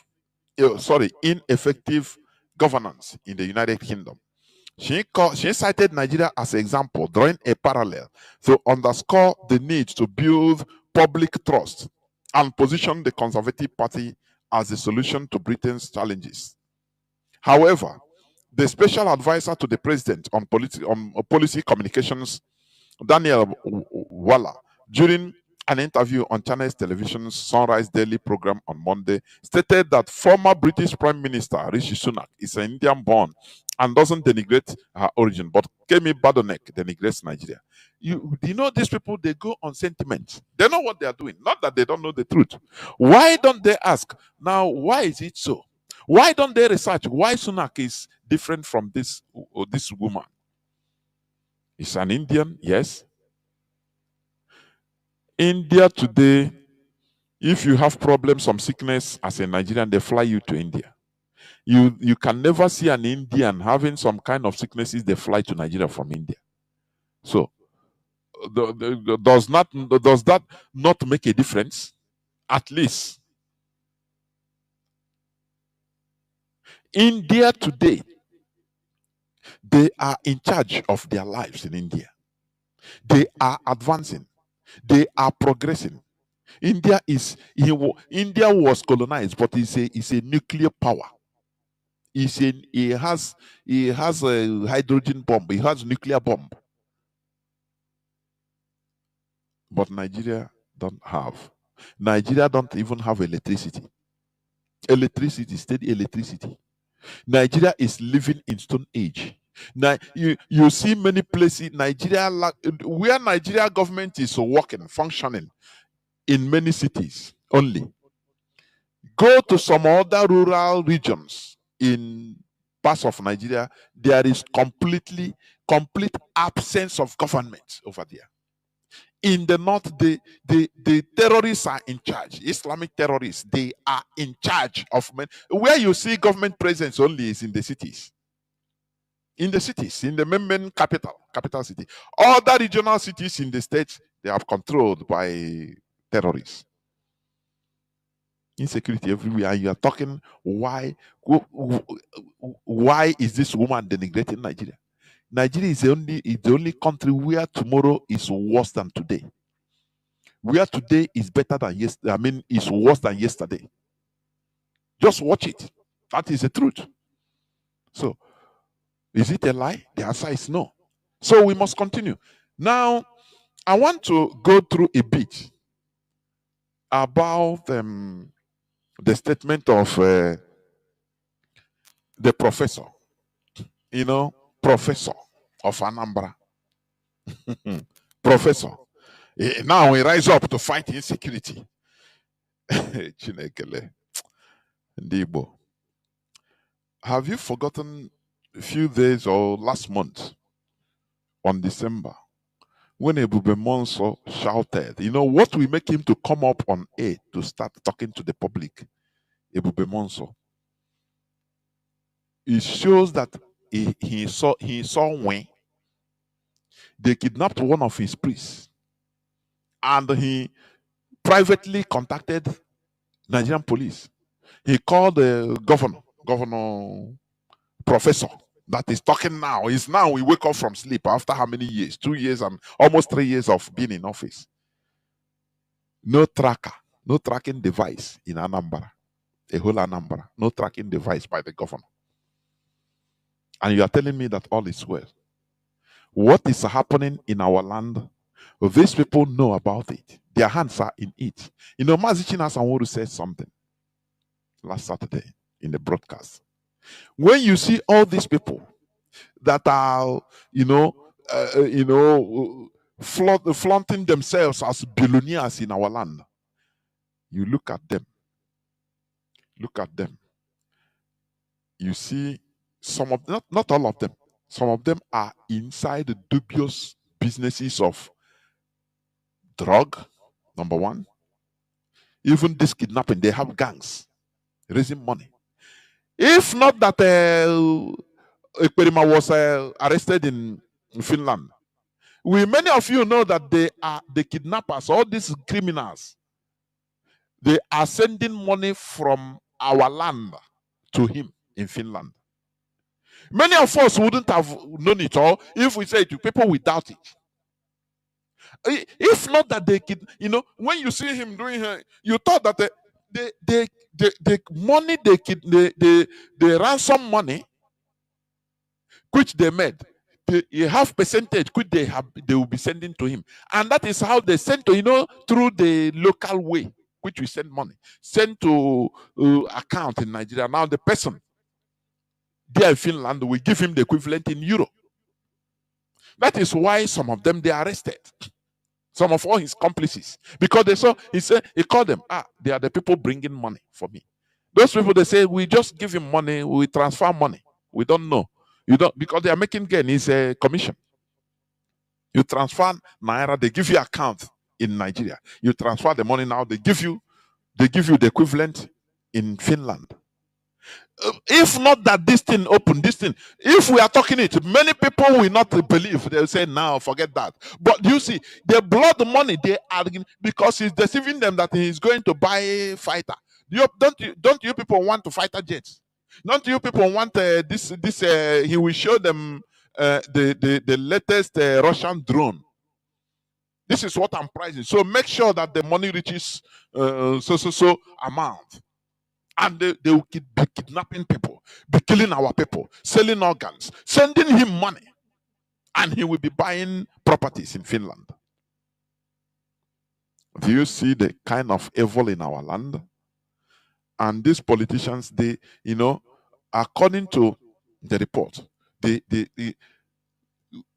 different, many, about 60 something northerners we are supporting Ekperima directly. The bank they use in transferring the money, they saw it, Islamic bank, facilitating it. They know what their plan was to completely compromise IPOB, and now that they failed, now they activate completely their criminals. They gave them the open hands. Continue what you are doing. All these places they are staying, all these criminal gangs are staying in Ihiala. Let me tell you, the police, Ebubago, they are together. Their distances are not up to one pole. You understand? They work hand in hand with Nigerian military, Nigerian police, Ebubago, EFCC, all these people. So they allow them, they give them upper hand to continue. What do they want to achieve? To destroy IPOB, ESN in the mindset of our people. So that our people will say, no, if it is like this, that the Biafra, all this Biafra will behave. I beg, we don't want Biafra again. No. That is what they want. The number one thing they want to achieve is psychological in the mentality of our people. But do our people understand? They don't care. They don't care. So, and let me tell you, the governors, Governor Soludo, he is part and parcel of what is happening. He have order from above. Don't do anything. No. They continue giving him the wrong choice. Say, form another security outfit. You will spend money now, carry the money, no problem. We will not question you. Form it. And he will form. He knows the solution, he knows the reality. He will not do it. Because they are under Azorok. They are under the control of the caliphate. That is the reality. Every governor, every Igbo politician is under the direct control of Azorok. One of the proofs, you saw it. You saw when Peter Obi said, they told the Alex Oti that they will not allow you to investigate Log Bantao. What you saw in Log Bantao. It happened to me during my tenure. The Ezu River killing. I wanted to investigate, but order come from above, from Asorok, that I should stop. I should not do anything.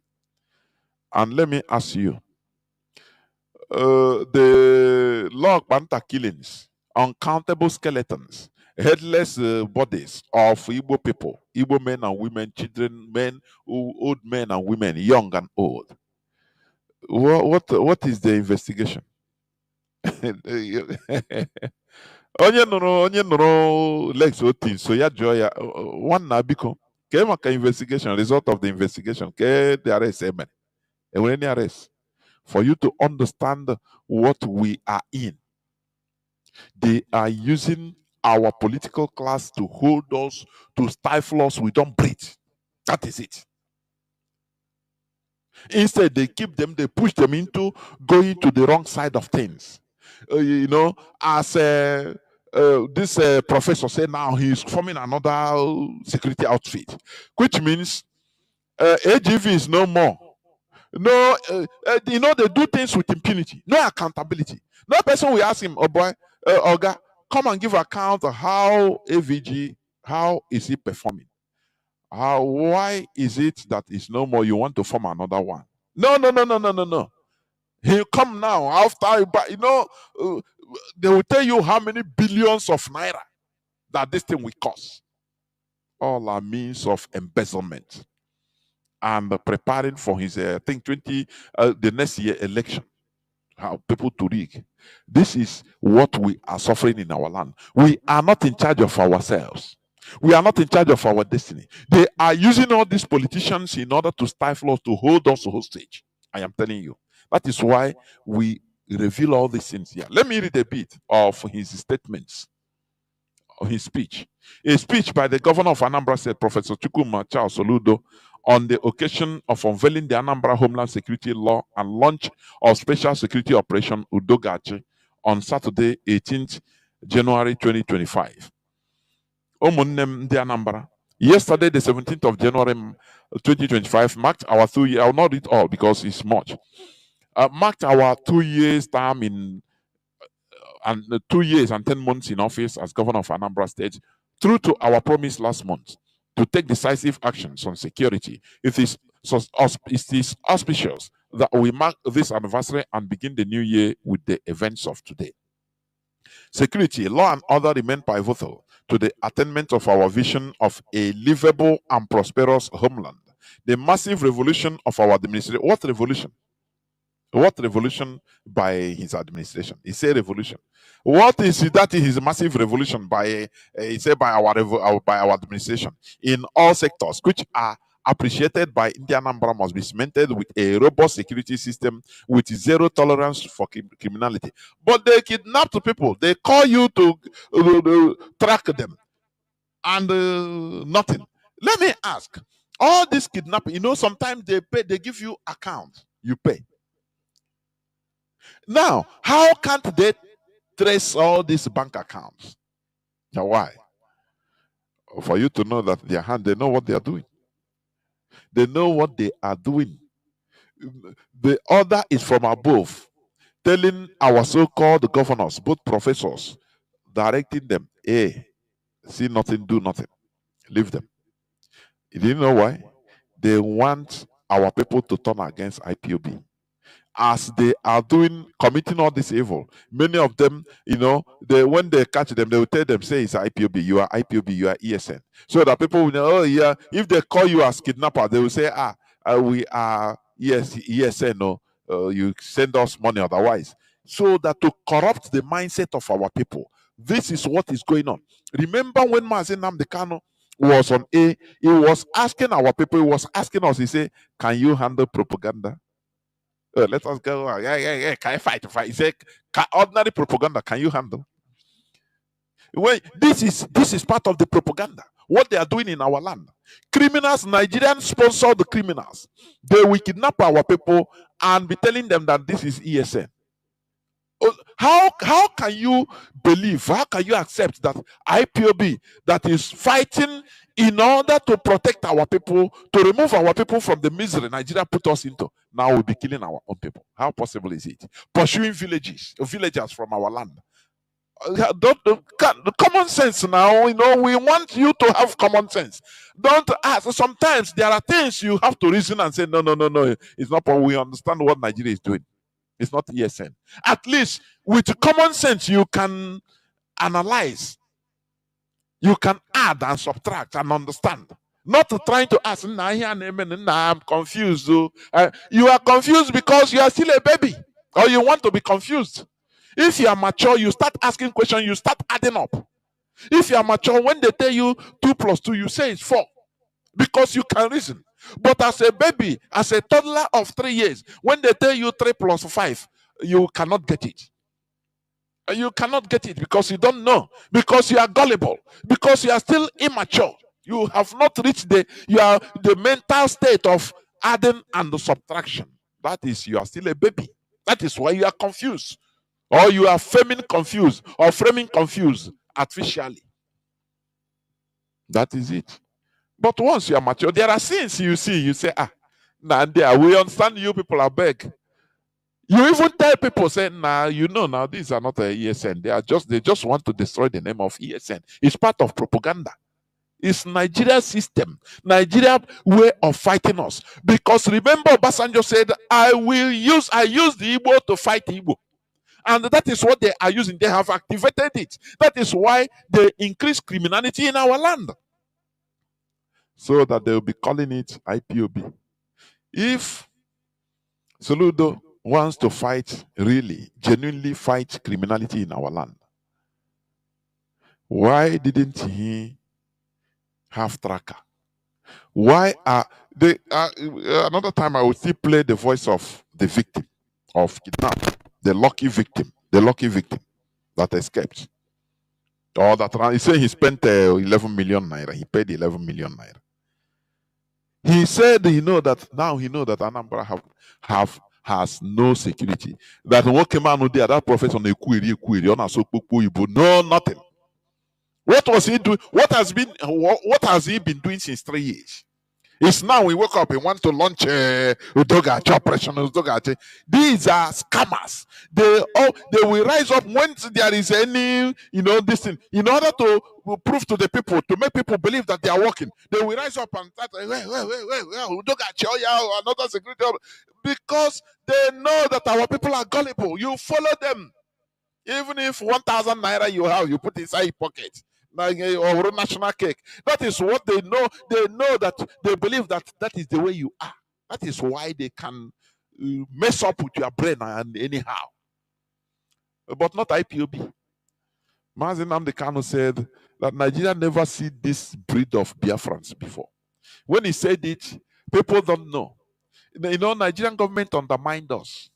They undermined us, and now Igbo. It's Obasanjo that first say, when Mazi Nnamdi Kanu's broadcast was on top here, he said, Igbo, they don't come again. This one, any person that wants, I will not forget it. Then he said it. Is there any person that wants to, claim, or any person that wants to come up to have attention from Nigerian government? He said, Biafra. You corner him, give him money, start talking another thing. Say, I beg, leave them, I know them. You know why? Obasanjo, you know what he did during the war? When he was in Port Harcourt, when he replaced Adekunle, when he was not only fighting with gun, he was sending, Obasanjo fought intelligent warfare more than the physical warfare against us. He used Igbo. He will privately, he will send people, they will go meet some traditional rulers, some influential people in our land. That time, during the Biafra war, tell them, say, leave this in what you are doing. We'll give you this money. That time, Agronod, they will give him money, give him this and that. Tell him, sabotage this. And the person will do it. Sabotage this, give us information of this and that, and the person will do it. That is what opened their eyes. Go on, he will report to his president that time. Go on, head of state, his superior. Go on. He said, oh boy, I have seen another method of fighting this war. Not only through gun. Bring money, release money to me. I know you see this war now will end. These people, they will discourage the military. They will discourage, say, happen here on our fight is a futile war. They will discourage their people and the war will be over. And that is what he did. Go on, he heeded to the advice. He said he released money to Obasanjo. Obasanjo started giving money, promising, giving good life, to some of our gullible traditional rulers and the people, even military. Some high ranking people, we made them secretly sabotage, betray Biafra with no person we know. Only you look at you be eating well, look at money. We protect you, there is no problem. And they did it very well. That is why he said he used Igbo to fight Igbo. And that is what they are doing today. They unleashed criminality in order to, and as they unleash it, it is happening. The Nigerian media is pinning every action of every criminal action to IPOB, ESN. Don't you have brain? Don't you understand their tactics? Either alter their tactics. It is a war. They unleash criminality against our own people. Now, their media, every day, their media will write, the IPOB did this. IPO. Now, what is happening in the southwest, in Yoruba land? Have you ever seen they say, is it IPOB? No. Let me ask, is it IPOB? Let me read some news. How police arrest? Okay. One killed as cultists resume violence in Ondo town of Owo. Okay. It's in Ondo. Gunmen kill Ogun State, Ogun Safe Corps commander, and the Celestial Church prophet, Yomi Adetula, in Ogun. It is happening in Ogun. Oh. They are not pinning it to Amoteku. Ask yourself why. Anything that happened in our land, you see Nigerian newspaper we carry say is a ESN. Don't you see that it is an agenda? Common, we preach here common sense so that you reason, anything that happens, you calculate, you plus, you minus, you understand it immediately. Say, we understand. That is the way we function. And that is the way we can resist them mentally. Are you hearing me? Not every time you come up, inbox me. My brother, waiting they happen now. Me, I dey confused now. I don't understand waiting they happen again. Because you are immature, you are not matured enough. As I said before, the same way when you see a toddler, a 3-year, 4-year-old toddler, you ask him, 5 plus 6 is how much? Do you expect any answer? He can start thinking, rolling eye from now till tomorrow. You will not get it. But ask a mature person, 3 plus 10 is how much? Tell you immediately the answer is starting. Immediately, you don't even need to. That is because it's mature. Now, common sense will make him immediately calculate it. Immediately give you answer. But ask a toddler because he's immature. He will be confused like you. Mazi, we are confused here. We don't know what in the happen again. No, waiting. Now they say water, and now that it. Because you are immature and our people are like that. Sometimes I say, look, does it mean that even the preachings of Mazi Nnamdi Kanu for 10 years or over 10 years is in vain? Many of our people are just listening to Mazi Nnamdi Kanu, enjoying his voice. I tell you honestly. They don't what he's preaching, they don't even know. When they have to put him what he preached in practical, no way they forget immediately. Because when you see that, Mazi Nnamdi Kanu, we miss him. No, it's not that the message. No, it's maybe the voice. Now, hey, on the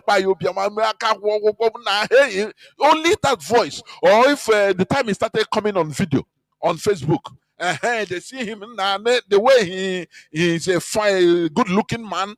All those things, he attracts them. Now this man, they got too much. That is the only way. They don't think about, they don't digest the message. That is why immediately he was renditioned.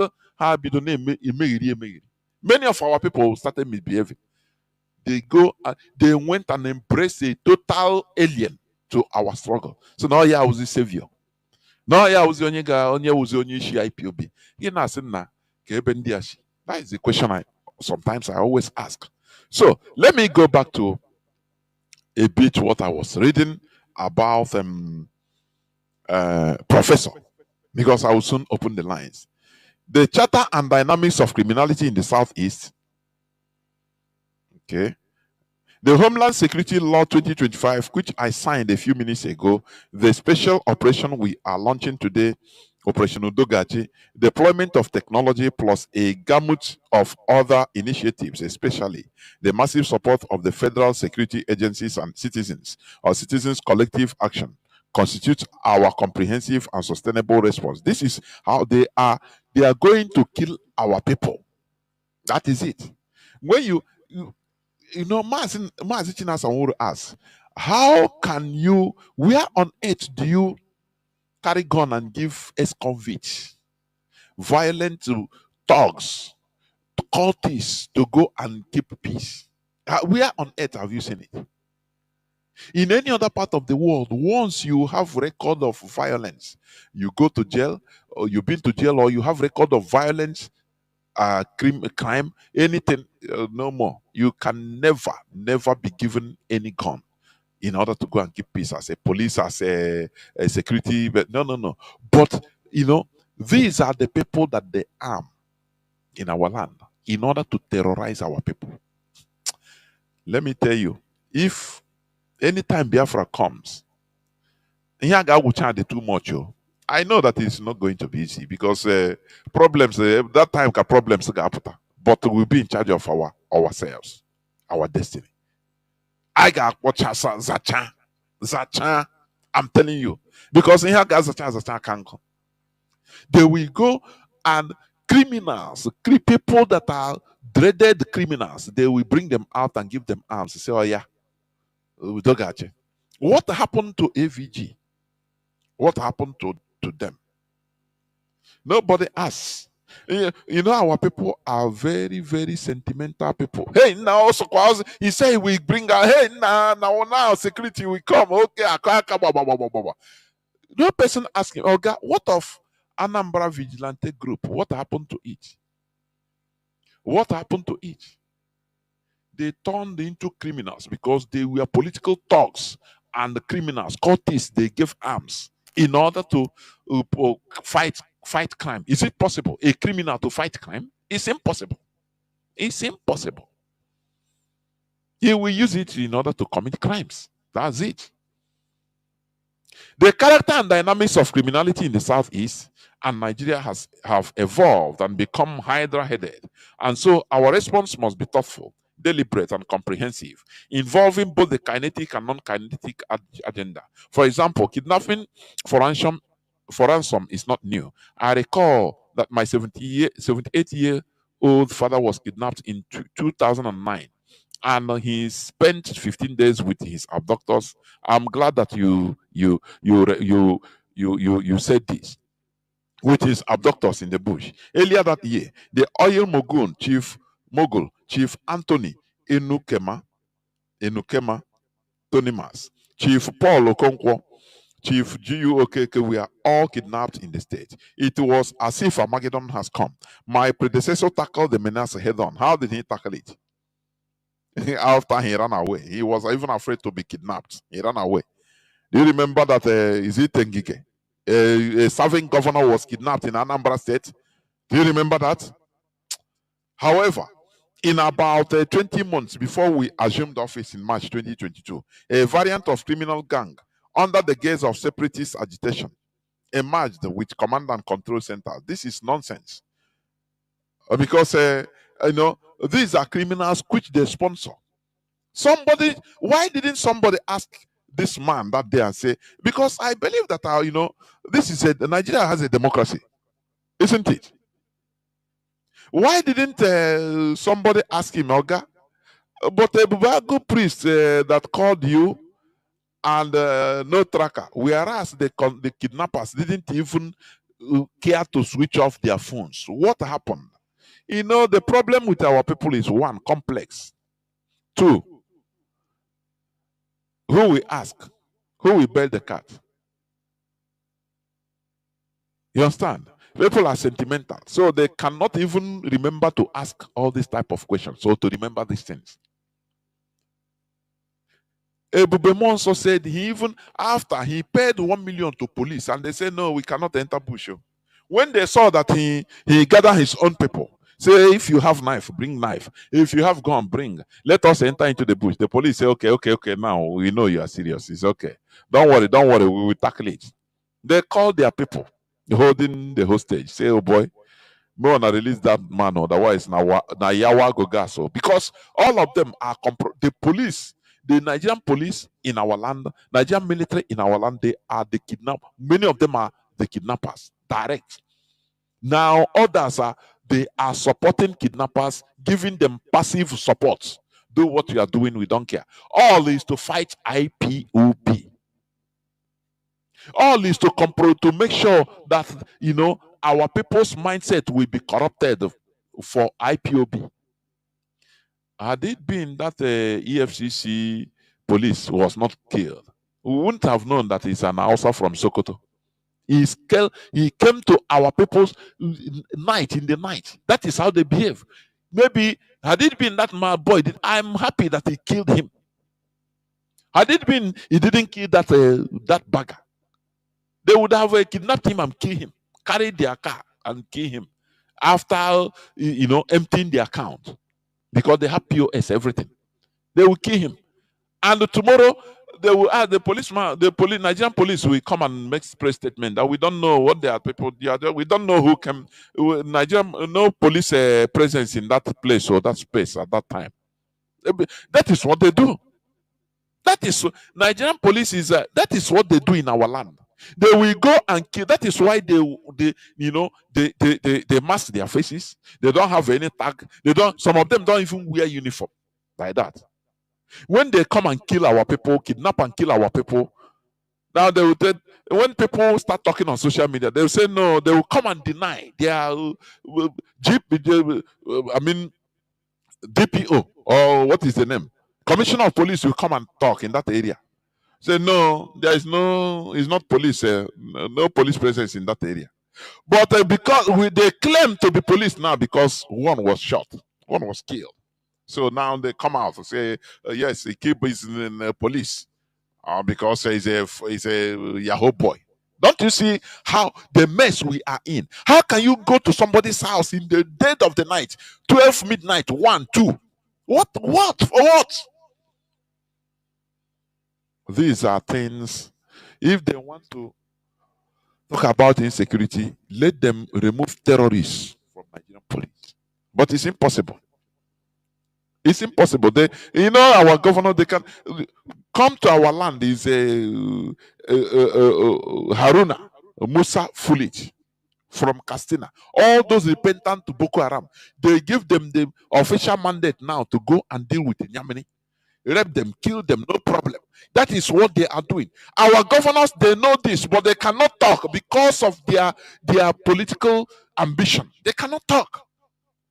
That is where it baffles me. They cannot talk. At least sometimes all these governors, even if they cannot talk it, they should have some people, either the journalists or social media bloggers, they can tiger secrets. You can also use it to do program. No problem. So that I'll save my life. It's not me that talk. We are everywhere around the world. We can take it up. We will not give away the source of our information. But because all we want to do what? To sanitize our land. But they will not do it. They are afraid. They don't want to. They don't want to give out the information that will help us. Or they will do everything is politics for them. They are talking about the criminals pretending to be freedom fighters, which they are not. This guy knows it. I say I've been looking for this Soludo's statement or speech during the launching of Biafra Okadibo book launch, I think. Please, if you have it, send it to me. Somebody sent it to me, but I've forgotten where, which phone. I have many phones. I've forgotten. But if you have it, please send it to me. Because I will use it. I wanted to play it today in order to use it because he contradicted himself. When they are not in power, they are looking for power, they can't say anything. They say that this Biafra it must be discussed. So don't think that the people that are the IPOB member, they are mugus. You think that let me use them. And that is exactly what he's doing today. That is what he's doing today. When our leaders say that Ndishoji, they don't have dignity, what do you think? They will talk something today, tomorrow they will go and swallow their vomit. They will go and garacha their vomit, suck it back. Very shameless human beings. Just because of his power, power mongering. He wants political power, his political ambition. Let me continue. Finally, the chicken came home to roost. Initially, they turned on suspected politicians killing innocent people without cause. We recall the gruesome murder of Dr. Chike Akonyele. You don't know about it? Is that what you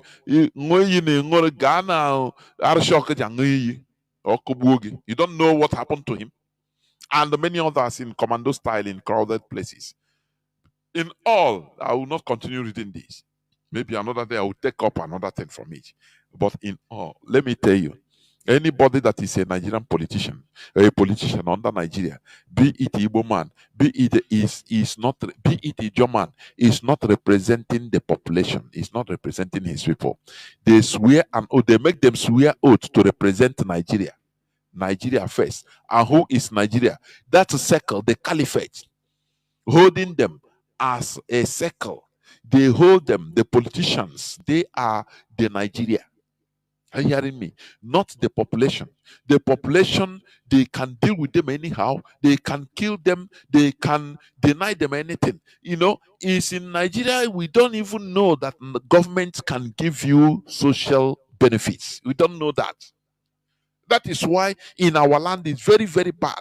People are hustling. Only open now bumper. Eat your brother and make money. It's allowed.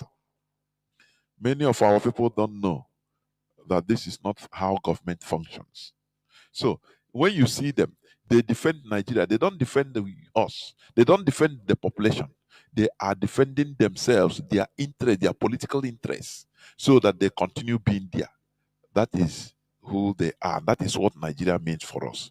I will go into few minutes break.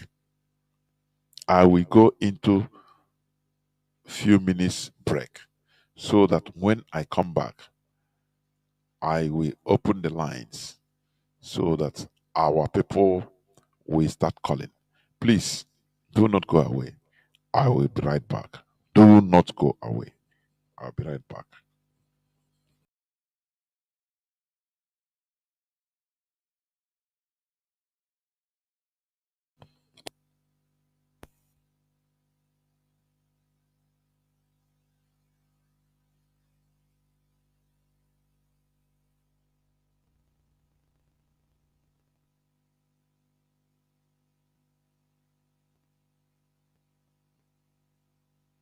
I said, no, I need to.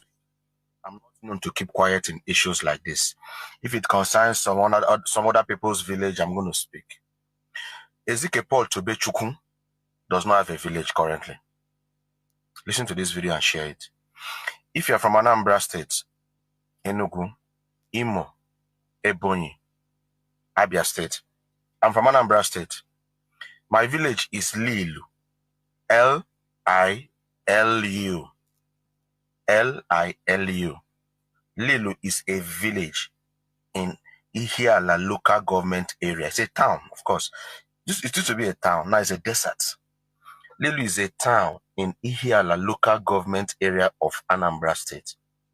Ihiala is the last local government you pass through before you leave Anambra State and proceed either Ngbedi Imo State through the express or by the bypass of Ihiala, Olo, Osu, Olo in Imo State. So my village is in a border state of Imo State and Anambra State, Lilu. The last time I traveled to my village, this is a very disappointing statement, but I need to say it because I'm not the cause of the problem. But I want to use my platform that I have because I've not heard this go into the media. It's like people are closing it from going out. But I'm here to scream it out. For the past 3 years, a lot of people from my village have not gone home. The last time I visited my village, I think that was 2020 February for a program. Since then till now, the insecurity in my village is making me not to go to my village. My village. We talk say if you get problem fast, you go and go your village. Right now, no get village. All these risks they take, they talk about people. My village now, they under siege.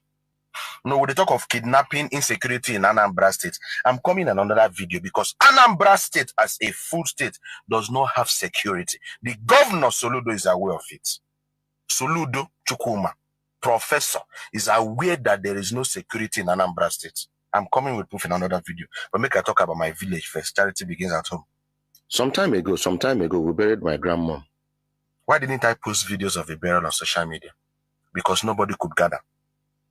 The bad boys, the insurgents, the bad boys in the bush, 20% are from Anambra State, 30% are from Enugu State, 50% are from Ebonyi State. I don't know that it's Abakaliki or not. They are from Ebonyi State. Real information, not gossiping or spoiling anybody's state. And they left the estate, came to my village, and they are in different camps in different bush. If you are a good traveler, if normally you travel from Onitsha to Owerri, passing through here like is a fearful experience. That one where you see in elementary, that one they say shop they open at all. What I'm telling you is that every building, every house, the one I learned right now is that every house in my village right now is closed. The king of my community has run away from the village. The king, Igwe Obodoma Pogono Obodo. These bad boys burnt down his palace. The boys in the bush say they don't want to see anybody in the... There is no sin. If you go to my village, a full village that used to have fun during Christmas period.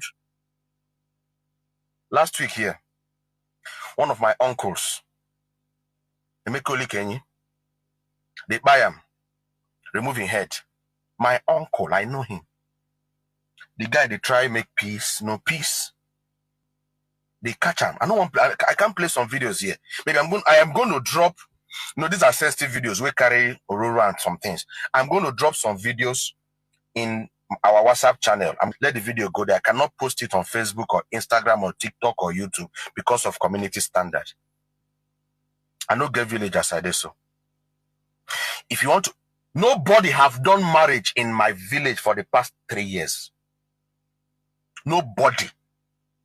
If you want to marry again now from my village, they go need. Have you people wondered sometimes why some rich men they carry their wedding, marriage, burial out from some part of Anambra State into Oka, Onitsha, Asaba? Have you wondered? This is the reason. I don't know why they are not doing anything about it. The politicians are quiet. The big business moguls are quiet. I am speaking so that they can take action. You can't keep on running on from your village. You can't keep on developing other people's town and village, and your village is a desert.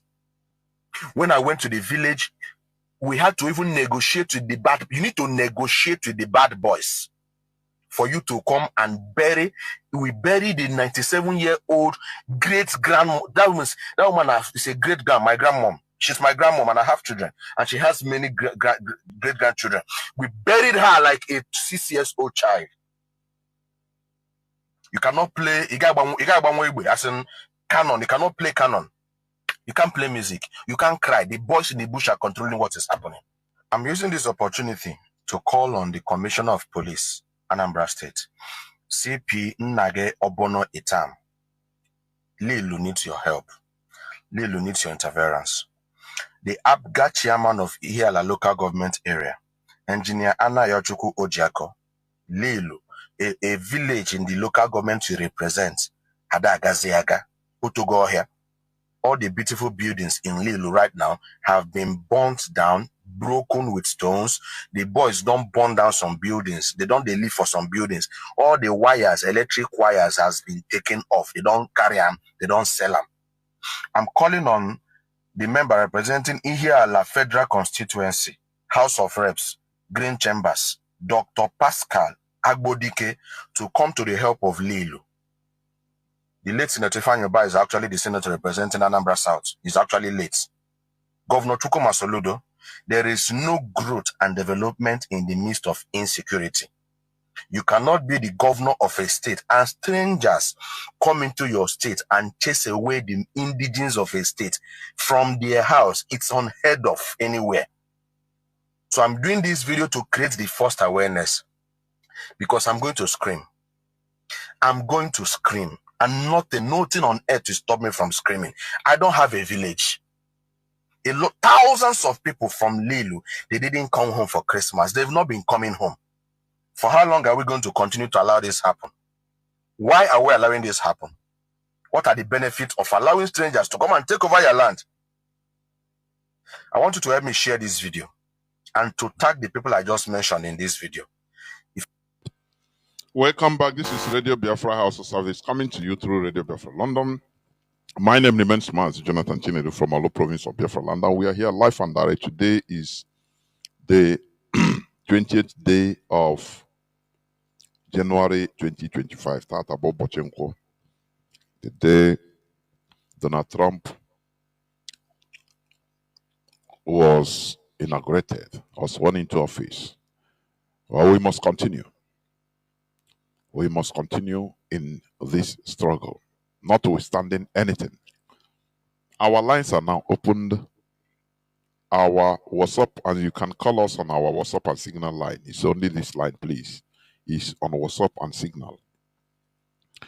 +61 405 142 547. I repeat, +61 405 142 547. Let me repeat for the last time. +61 405 142 547. I have a caller already on that. On WhatsApp. Mazi, can you hear me? Yes, sir. Good evening, sir. There, Mazi. Good evening, sir. This is Lana Parimado. Sir, thank you so much Mazi, for being Enonime Molua. Yeah, so bad of Nime Taisi. Okay. Go on, because of the noise at the background. Go on, there. Yes, exactly. I think you know, this thing is getting off my hand. You know, you are talking about a Fulani man who presented himself as an Hausa man, telling us that our leader, Mazi Nnamdi Kanu, should undergo a rehab. I'm not even talking about the derogatory things he said he should renounce, but using that word that he should undergo a rehab. Who would understand that? To me, I see it as an insult.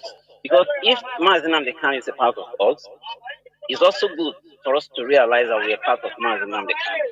So most of the time, when they talk to us this way, it's also good we make them understand that we are not this kind of people that will sit at complaints and watch them insulting us this way.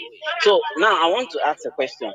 Can the terrorists be assigned a lawyer to defend him? You know, because we have been proscribed as terrorists the other time, and we were exonerated. And recently, I'm seeing it that some of them are planning to come up again with another idea of calling us terrorists. Now, the lawyers, the Nigerian judge, have said that our Mazi is exonerated, that he should be set to pay the damages and all that. And they still held him at that dungeon.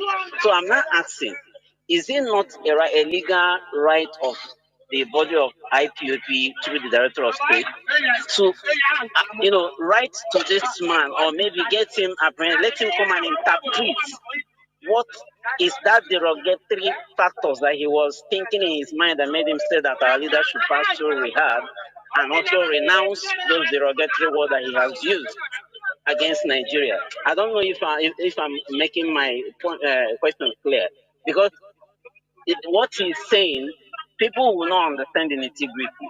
But he's saying it because he meant it. He thinks people call the Easterners, the old Easterners, are so foolish that we don't interpret words when people are talking to us. So I said, let me ask this question to know if it has not gotten to that level for us to make these people understand that we know more than them. It's just that we refuse to be politically inclined to some level. Thank you so much, sir. There is nothing we can do than to put him clear and make people understand that he is, he is disgracing himself. He's an Almajiri, so we don't worry. He's an Almajiri, so that is the way they think. That is their way of thinking. That is it. He don't understand what is self-determination. He don't understand it. So we teach him, and we teach people listening. That's the only thing we can do. Caller on signal. Can you hear me? Welcome to the program. Caller on signal. Mazi Ebo Ona. Can you hear me?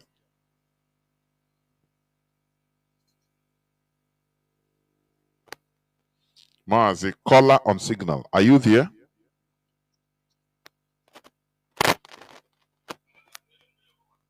There, well, please go on, go on. Okay, then Jonathan watching it and Biafrans, lovers of freedom, they will know. We are moving. Mazi, thank you for your program, which has been so enlightening. Our people need to hear because the only way we can, just like you rightly pointed out, the only way you can effect change is by hearing. Whatever you form in life is through hearing. If you don't hear, you can't act. So this is why we are here. Pledging, calling, pledging on every Biafran. So jettison some of these distractions and begin to listen to radio Biafra. There are IPB community radio everywhere. You can download on your phone and listen. It helps to keep your mindset going. Because this stage and this intense time, anybody coming to ask some questions that I do hear from people, they come and ask me, they don't know what is happening again and on the DNA, meaning that the person is not even serious.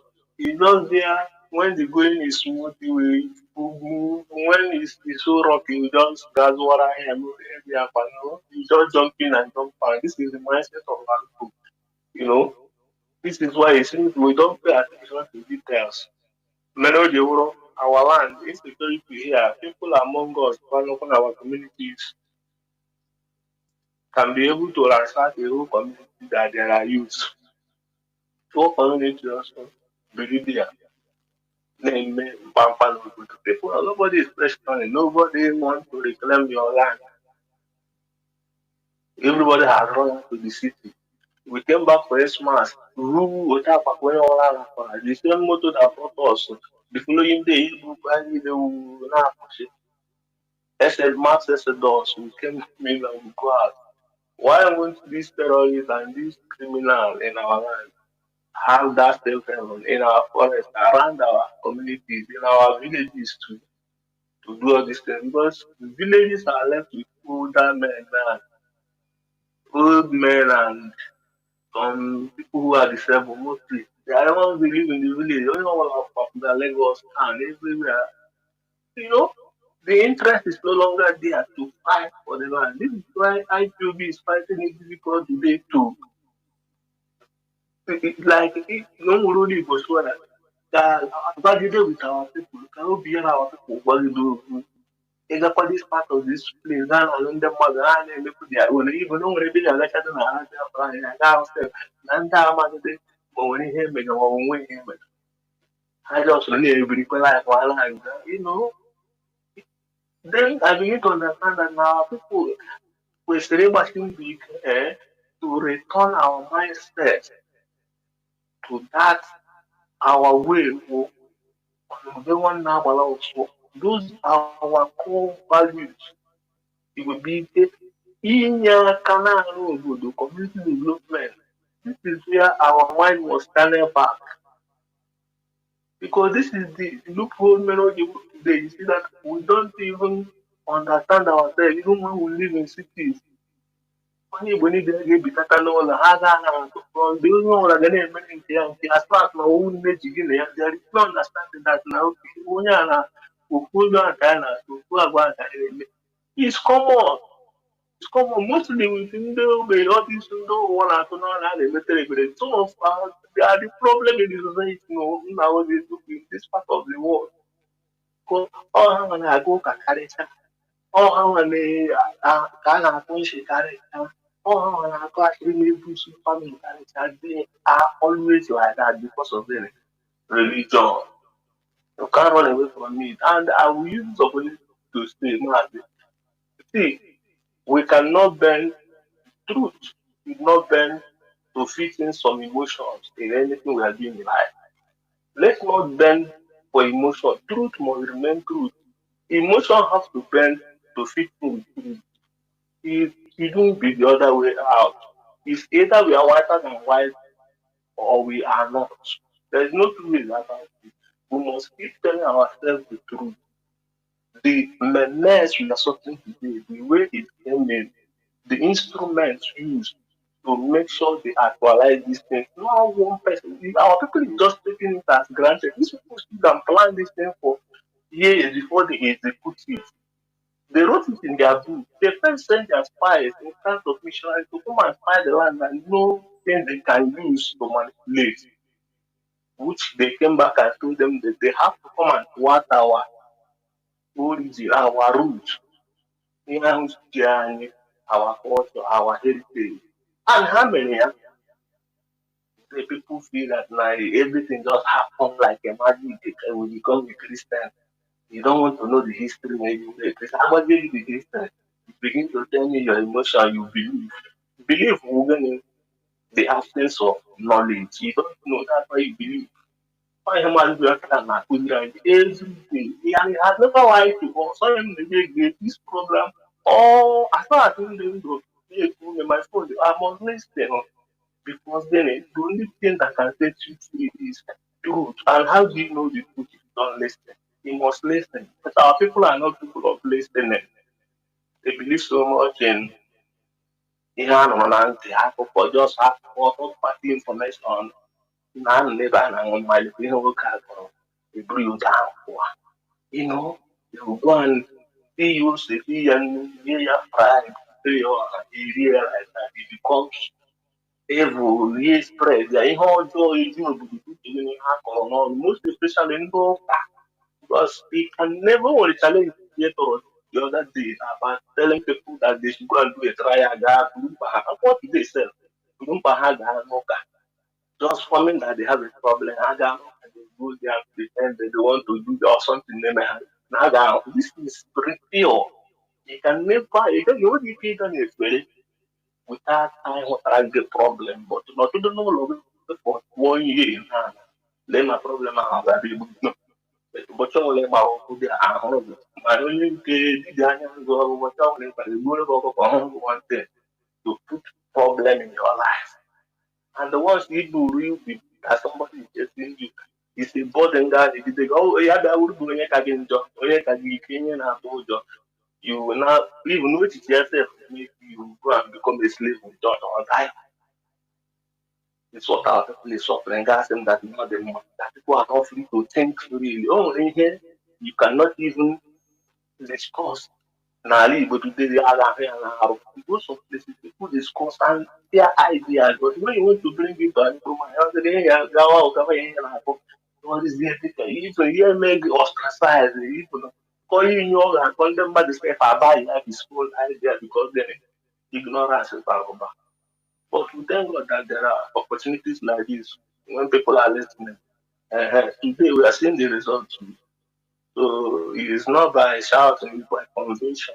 Convince you why your opinions should be greater than our own, or why we should leave what we are saying and follow your own. But as far as I'm concerned, before I drop my hand on this our Biafran quest, we truth to never bend for sentiment. Let our truth remain our truth. Let the sentiment come and bend for us. This is what our leaders speak for, and this is what I feel we speak for. Whiter than white. Mazi, I rest my case in there. The woman say, of course, the hardest thing to do is, removing our people or making our people to reason normally in a normal way. That is the hardest. That is removing ourselves from mental slavery. It's not easy. Making us to reason, ask questions, to question everything, to subject everything to common sense. Common sense. That is the hardest. It's the hardest. I'm telling you. Caller on WhatsApp. Go on, can you hear me? Caller on WhatsApp. Yes, I can hear you, Mazi. There were. Thank you very much. Dodreg. Obum, thank you very much. You are doing a great job, eh? Let me give I want to sing for our brothers from Lilu. Solidarity forever. Solidarity forever. Solidarity forever. We shall always fight for our rights. Solidarity forever. Solidarity forever. Solidarity forever. We shall always fight for our right. Mazi, we shall always fight for our right. And nobody, we can never left it for anybody to fight for us. Yes, we have been the one to fight for us. And we have been the one that stand resolute in that part of the world. We have been the one that we have rejected to subdue. We have rejected it from the time immemorial. Forget, just don't mind them that are talking blah blah blah blah. You understand, Mazi?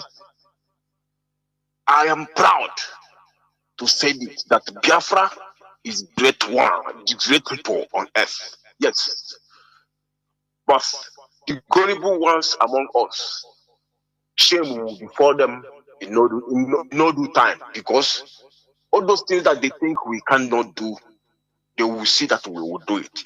Because so many of them think when governors come mix in, just when governors, all those politicians come close to what we are doing, then we have get it. They don't know that if governors and those politicians, they don't know if they come into what we are doing, everything will be destroyed. They don't know. They don't know. But they think if they come, things will be all right. But we are telling them that we know, we are the one. Like as you said, as you said it today, Goribo have eat our people so well. Like those ones that, like, if they see our black woman, they will be doing behaving anyhow, nonsense. If they see Oyibo, you see them behaving like angel, behaving like what I don't know. You understand? So many of our people are very, very, very useless. I must say the truth. So many, not all. But of the one, IPOB have been the one that setting the record for all of them to follow. And we must continue setting it. Yes, Mazi, you say the fact you finish up today, all your program is always is always hitting it at the head. Mazi, continue your good work. Continue your good work, because all those warrant chiefs, look at the way this one come to jump fence to go and kill somebody, and the person that they want to go and kill is awake, and he take them down. They take him. They carry the corpse immediately, go and bury. That is what we are telling our people. We must continue sensitizing our people, because not everybody know what we are passing through, because they deprived us a lot of things. Our people don't know that so many things we are restricted. So many things we are restricted from us. You know, that we have so many things we are being projected in us. You know, and so many things we are being imposed on us. Our people are living the life that is not their own, but they don't know they are living somebody's life, left their own behind, calling their own evil, calling their own nonsense. When you that are living your own come up, they say you are evil, you are useless, you don't go to school. If you don't speak good English, they don't follow you, they don't listen to you. If you speak grammar, they follow you. That is what they call them. That is our people. So many of our people, not IPOB. IPOB will teach all of them a lesson. They will meet their water law. All of them will meet their water in our land. There were Mazi. Mazi, these people, they in fact, they eat our people raw. Okay, look at Ebebe Monso now. He's talking with both sides of his mouth, calling people's name, calling this one, calling this one. Is it not what IPOB is telling them for a long time? Is you know what IPOB are telling you? Had it been all of them listening? Had it been all of them listening? All those things that are happening will not listen, will not happen. But look at it. Because they call us good, they call us miscreant, jobless, hooligan. But now they see that they are now miscreant. They are now the head of miscreant and the jobless people. Thank you very much, Mazi. Continue your good work. We are with you 100%. Bomba to bomba. Thank you. Mazi Ugo, can you hear me? Yes, Mazi, I can hear you. Can you hear me as well? The whole world is hearing you. Please go on. Thank you very much, my big brother, Mazi Jonathan. This is your brother Ugo calling from UK. The only country that have committed genocide on this planet Earth, and they want to sweep it under the carpet, under the rug, and only Nnamdi Kanu said no, that the world shall speak about it. If you look at what is going on in Gaza now, they have been saying that Israelis have killed 40-something thousand, and people are beginning to raise, calling it genocide. You know, everybody is calling it genocide on social media. But may I remind the world that there's a people called Biafrans that Britain killed about, even the record as at then, the record, we don't know. People said some say 7.something million, some say 3.something million. So, excuse me, some say 5.something million. It's only the truth will come out when Britain and Nigeria will be held responsible, and they will tell us the exactly our people they killed. Just 40-something thousands of people that has been killed in Gaza. Look at what is happening. Everybody is speaking, but I thank the people that spoke during Biafra genocide, that returned Queen Elizabeth her title and whatever. Those musicians and those people, I honor them. Mazi, let me come to the reason why I came in here today. First of all, Biafrans, the insecurity you see, cause the so-called, I call it so-called insecurity, is being engineered by these Igbo politicians, these Southeast politicians. They are cowards, they are lunatics, and their head is full of maggot. They know nothing. Nothing at all, nothing. This bunch of lunatics, when you see them speak, you think that they're human beings. Igbo politicians are the most devilish. I don't know the word to add on these people, but believe you me, Igbo politicians, if there is something more than Lucifer, they are more than Lucifer. Okay, but they know exactly what they are doing. They believe that I telling you, it takes, but I have never seen. It takes an Igbo man who will come in and get rid of these bastards in our land, as in Igbo politicians, and stand and get rid of them and their family totally. Do you know that what you see happening now?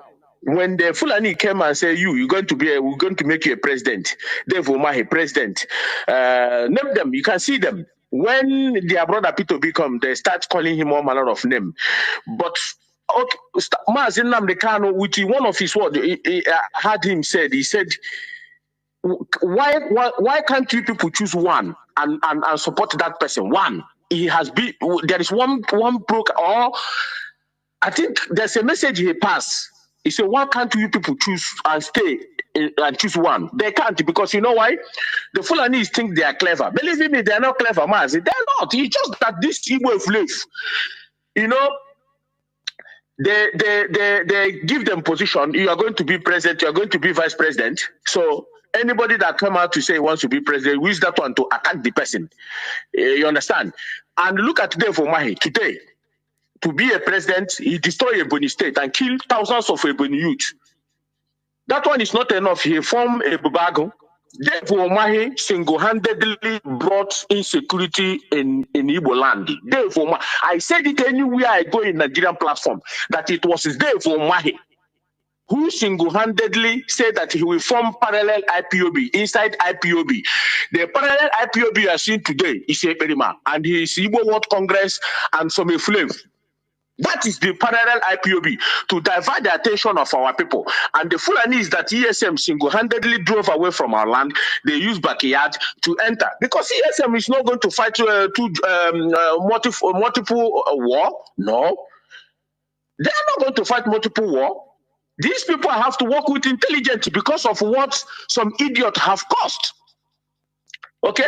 They have to. Now, if these people are sensible enough, when the Mazi Nnamdi Kanu form ESM, they could have turned blind eyes, but they can't turn blind eyes because these Igbo politicians, all of them deserve Tihana Cage, Mweha Gaslin, Mahama Ishinulo. These people are evil. I say it anywhere. You know why? Tell me the reason why this idiot professor we form these terrorists that he formed now. Is it not the same thing? You see insecurity with your two eyes. It was as the result of a Bubako that Dave Omahe formed. Comprised with the Fulani terrorists, comprised with SAS, Modero SAS, name it, and they ship it in Igbo land. They are killing our people, raping, burning everywhere. These are there for my handwriting. And the whole post of them, he now pass it to whole post of them. Whole post of them now take all and Imo State totally and destroy it. Now let me come to the tape you play. The tape you play about that our brother. You see those ones you see when people come to bury their loved ones, they say bring money. These are my boys. These are my boys. But they will be falling one by one. These are my boys. Not Fulani herdsmen. Not any other group. These are you see that thing that guy is complaining. These are my boys. But tell me if Soludo is not aware of all those things. He's aware. He's away. How he's away. Let me tell you something. Soludo have come these murderous killers to be killing our people. That is what it is. He formed it now to secure his election this year. Now, have you asked yourself, after Soludo won the second tenor, because what he's fighting now is second tenor, immediately he secured the second tenor. And maybe he will later, I know he will later these guys because they are useless. He will later them. Well, what do you think these criminals now that he brought and give guns, what do you think they will be doing? Is it not the same thing Dave Omahe form? Is it not you are seeing another second insecurity in our land? Because they knew that their children fly from plane to car, from car they whisk them with the security to where they are going. They don't get kidnapped, they don't get killed. If their children are passing the same thing, other people's children are passing through, there and there you will know that these people knows exactly what they are doing. If you want to know, allow them to kidnap Soludo's son. Then there and there you will know that Soludo knows who does what he does in Anambra State. That is why I say these people are demon. They are evil. Now, they brought Perimagans to come and disturb what IPOB is doing, to divert the attention of our people. Mazi, that reminds me when you say that some of our people does not even understand what Mazi Nnamdi Kanu was preaching. Immediately Mazi Nnamdi Kanu comes on. What they enjoy is what he called Nigeria zoo and all the way he speaks. That is what they enjoy. That is what they don't know nothing. There is so few IPOB members, strong IPOB members that understand exactly what Mazi Nnamdi Kanu was saying. I'm one of them. Some of our people back home, they don't understand. But some do understand because of our Imandigo. Some Digo some our people are the most wicked race in Ndigo. Immediately from what you said, immediately Onyendu was kidnapped. They now jettison what Onyendu was talking about. Follow alien, something alien from us. I now ask them, let me tell our people something. You know, you know, I begin to call some of autopilots underground to know exactly some certain things because these people thought they know something, but they are cowards. Now I know that these people are cowards. I call them, some of them. I ask them, now that you have supported the killing of our people, I told them this. Don't you think that it's the turn of your family to die? Some of them are beginning to shivering. I said that, do you think that you will continue? I'm saying it here so that they will know that what I was telling them is the truth. That don't you think that you contribute money to kill our people on social media and you are proud of it? Now, do you think? Do you have family? He said yes. One told me, oh, he's scared now. He have family back home, and he's scared. I said, oh, you are scared, but you are contributing money to kill another people's family. Don't you think that your family deserves to die? This is what I do. Don't hide my face. I tell them, I say it the way it is. Now they are beginning to understand that you understand? Forget about some couple of idiots who are still there talking rubbish on social media. But let me tell them, all one went. So therefore, Biafrans all over the whole world. On second insecurity now in Anambra State. Soludo have a Jila Kiapo Batahankwa second insecurity. Without knowing that we are fighting to liberate Imo State, how Imo State will be fine and come back to the way he was. And Soludo have used his own hand again to bring insecurity in Anambra State. Bring insecurity. And Soludo is aware that the DSS operative are criminals in Igbo land. But he can say it is a coward. Soludo is a Obasanjo boy. Soludo is a Obasanjo boy. He can't do nothing. So who is, maybe it was Obasanjo who directed him to form this, because he knew that their plan is to destroy Igbo land. That is all. Their plan is to destroy Igbo land. So that is why you see him getting up and down, forming these murderous people. After using them, they will letter them and they will keep saying insecurity. No matter how this in the Anambra State for Willie Obiano, he's a useless idiot, but still Anambra was not like this. It was as a result of when he bring the murderous SARS as a bubag in our land. That is where we start seeing this murderous of kidnapping, killing, and extortion of our people. That is when these things start. Before, what are we fighting? Is it not Fulani herdsmen raping our people in the village? Is it not only what we are fighting? Do we hear insecurity? It was as a result of today for Mahi. Then we now hear insecurity. Now, here comes somebody who says he's a professor. Now, toying the same route to these people, there is no time. These idiots, all these evil politicians, nobody have to hold them responsible for what they have done to our people. I wish that we have hold these people responsible. Believe me, other ones will learn from stop killing our people. You know exactly what we are doing. It's as a result of Mazi Nnamdi Kanu Brune Nshoku. Instead of you to swallow it, that one and mellow down and deal with the problem, you will now start fighting him by bringing infiltrators to divert the attention. That is exactly what happened. There and there, they now form, everybody now form this. Look at our land today. That is exactly what happened. And before I go, Mazi, our people shouldn't keep quiet. Anywhere you see a Fulani bastard, anywhere, come out and talk about Onyendu. Look at that one they call Bashad, a terrorist. I call him a terrorist in their radio today. And thank God for the lady that allowed me to speak. I call him a terrorist and I ask him, Fulani, are you from Nigeria? Are you, I spoke my mind and it was shocking. Because these people call Bashali, your father Buhari, if Nigeria is a country, you should have been in jail by now. You went and import your brothers from Sahel to come and fight Jonathan, and they haven't gone back. And RFI went and paid them for them not to start killing Nigerians. Do you know that is a treason? Mazi, please round up. Many calls. Round up. Mazi, I appreciate the time you give to me. Anywhere you see them, come and talk about us. Go there and give them venom. These Fulanis, they are nothing but alien. Mazi, Mazi. Caller on, let me see. Caller on WhatsApp. Please go on. Can you hear me? Caller on WhatsApp. Hello, can you hear me now? Yeah, the whole world is hearing you. Go on, please. Okay, sounds good. Jonathan, for my call. one day you could you know, I listen to everything you said. And then let me put this thing up on this. Let me see. So in the right now, when you watch every IPOB member, I'm not how to make this so much.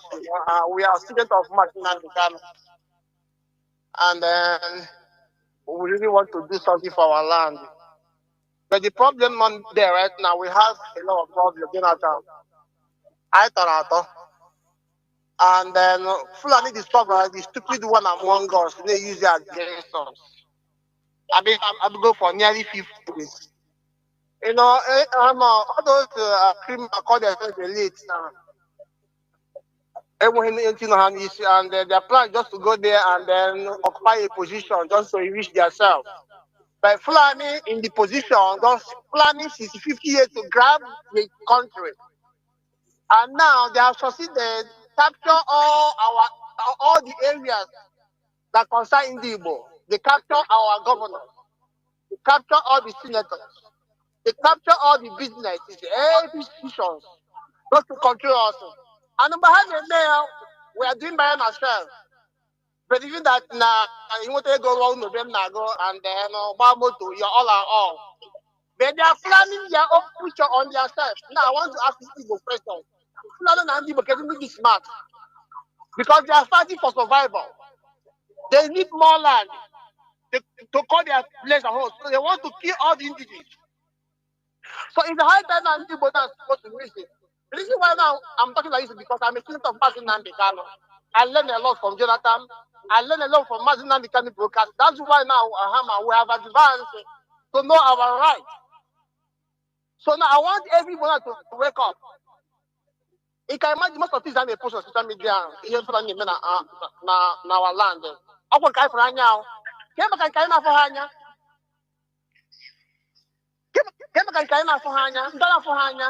I would in that country. So because we have to rise up, we have to support ESF, we have to support IPOB. I know this war we will win. We win this war no matter what happens. But we have to put more effort. We have to start now, 2025 now, to achieve a result under less than 1 year. Or else. Can you do now after the battle? AGV. That's what's not working now. And you see the worst part about it now. They always want to use Igbo name to create something to deceive our people, to kill our people. From Ebubago to AGV, from AGV to Agune Chamber. So because we have to do something right now, we have to do something. I'm not happy every day when I listen to what is going on in our place. They so much. And now, I want to say something right now. Everybody now knows the diaspora right now. You will call them, give them guidelines. How do you to form all the whole security alliance so that now to defend all the community? Or else, before I while, they will finish on. You know, I'm driving. There Mazi. We are winding down. Caller on signal. Mazi, sorry, but just hold on, I'll bring you in. Caller on signal, can you hear me? Yes, Mazi. There Jonathan Mazi. Chinedu. There Mazi. Udo Chukwuka Kabia Madelebi Chinedu. Korage. Great Biafrans. Udo Chukwuka Kabia Madelebi Homana Dema. We are here to set the record straight. We are not Nigerian, we can never be. No matter however they are trying to subdue us to believe in their own ideology, we are Biafrans. Biafra is my religion. On this hollow platform is where we worship. The God of our Wachi. Mazi Nnamdi Kanu Hamadike, one of Biafra land, is our leader. He must be released because he did nothing.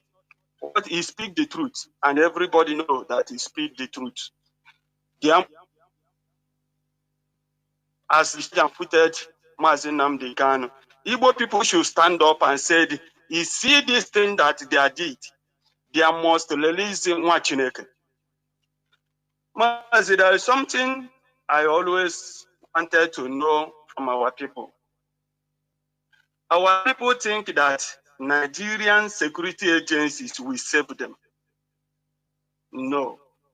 Our people are making a very big mistake. Very, very big mistake.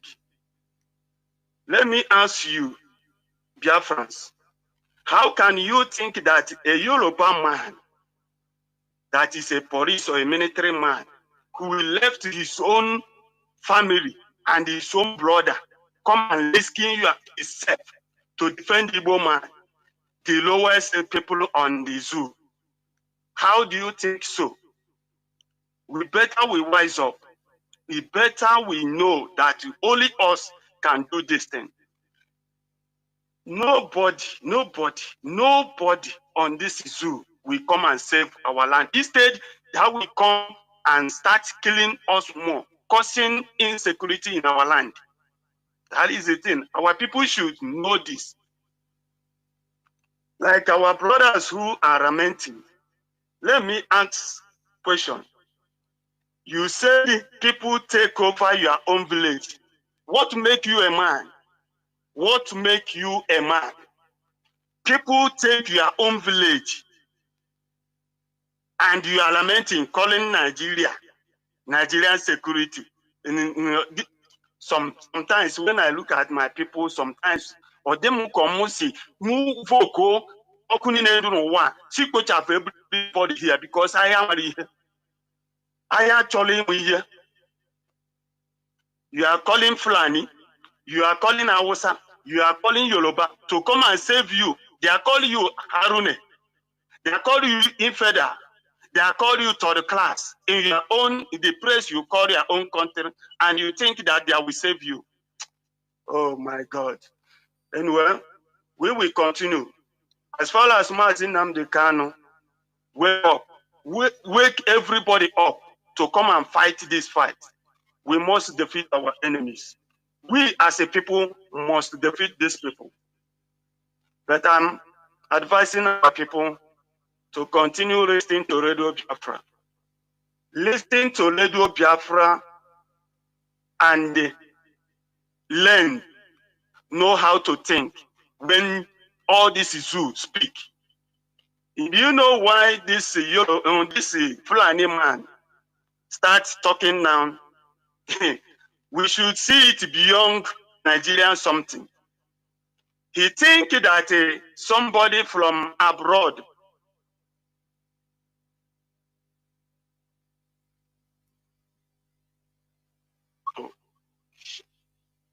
Mazi, are you still there?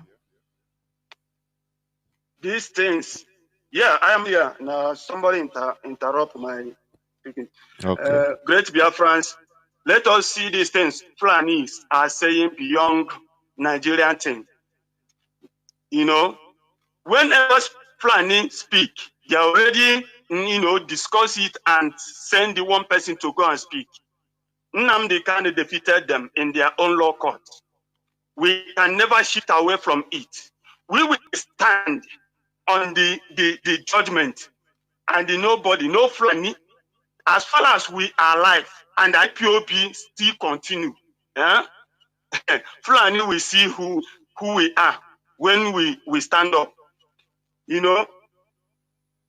Great Biafrans, I want people to listen. Go back when we started, chain of command. We have structure. You know your unit. You know your zone. You know your locality. You know your every coordinators. You know them. Let us go back and start how our leadership directed us to do something. We will defeat these people. And if you are in the Biafra land, in any big, you are making a very big mistake. These people are coming night and day. They are using trailers. When they are loaded their own cow and the sheep, all of them flew inside that. Immediately they drop them, they will go back. This is how bringing these people day and night. they are coming to take their own land. Are we going to fold our hands around evil politicians to continue destroying our land? The answer is no.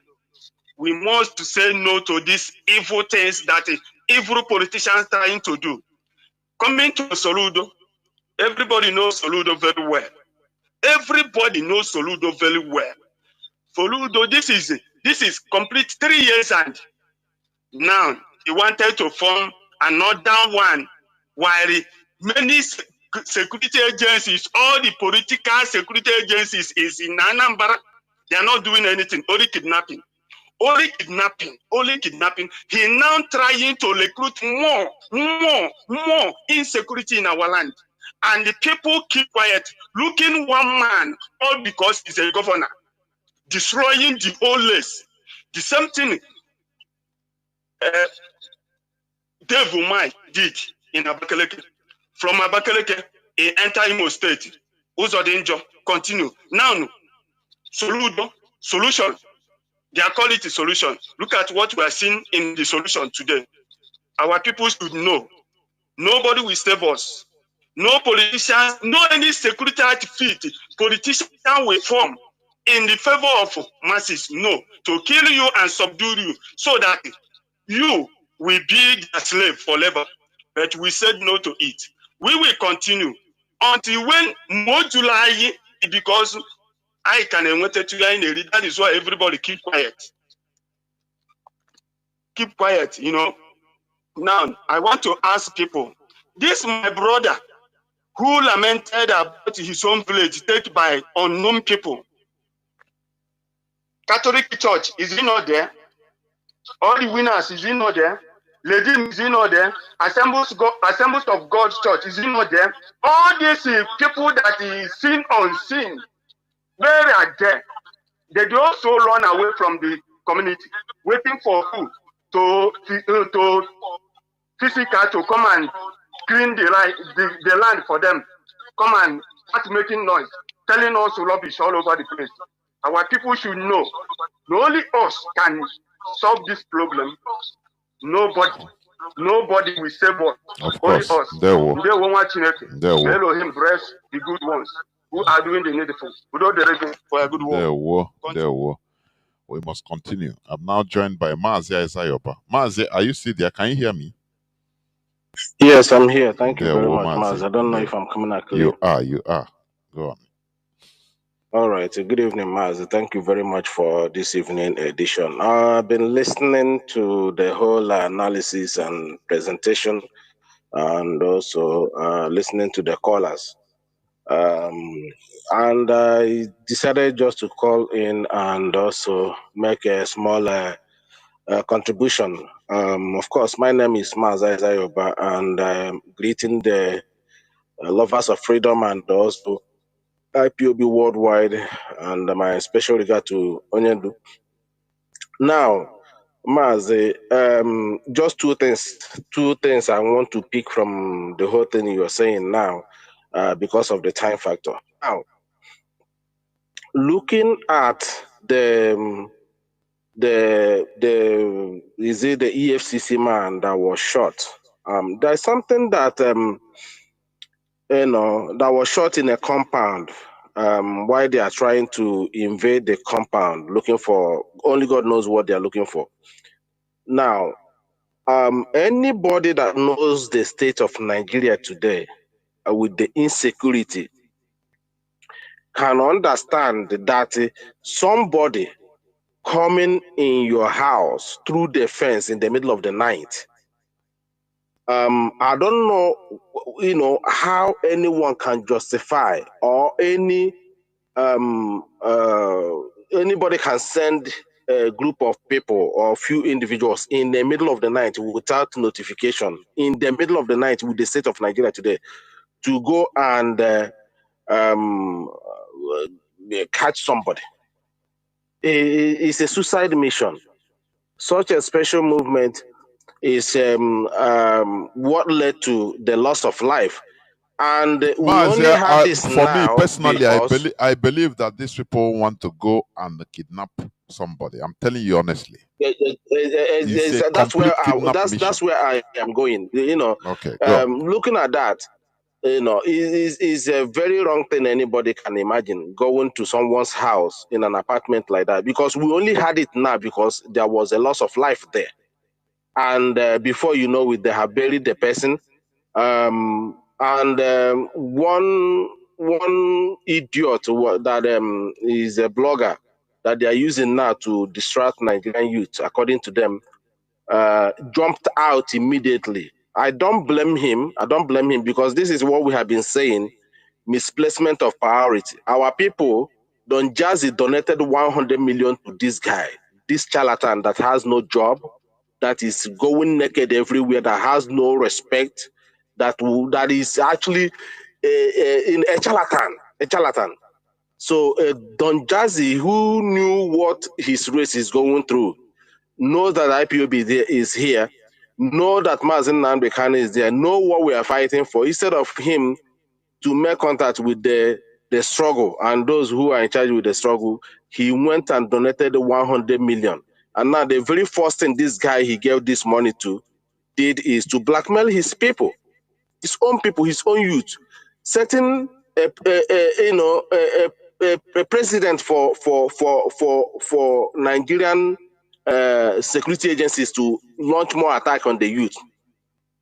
Now, without asking, why would anybody go into someone's house at that particular time? He used what happens to Hush Puppy, who was arrested in a very safe country, and there is nothing like what we're experiencing in Nigeria to compare with that. And the guy was using it to analyze. And in the process, of course, IPOB is their problem.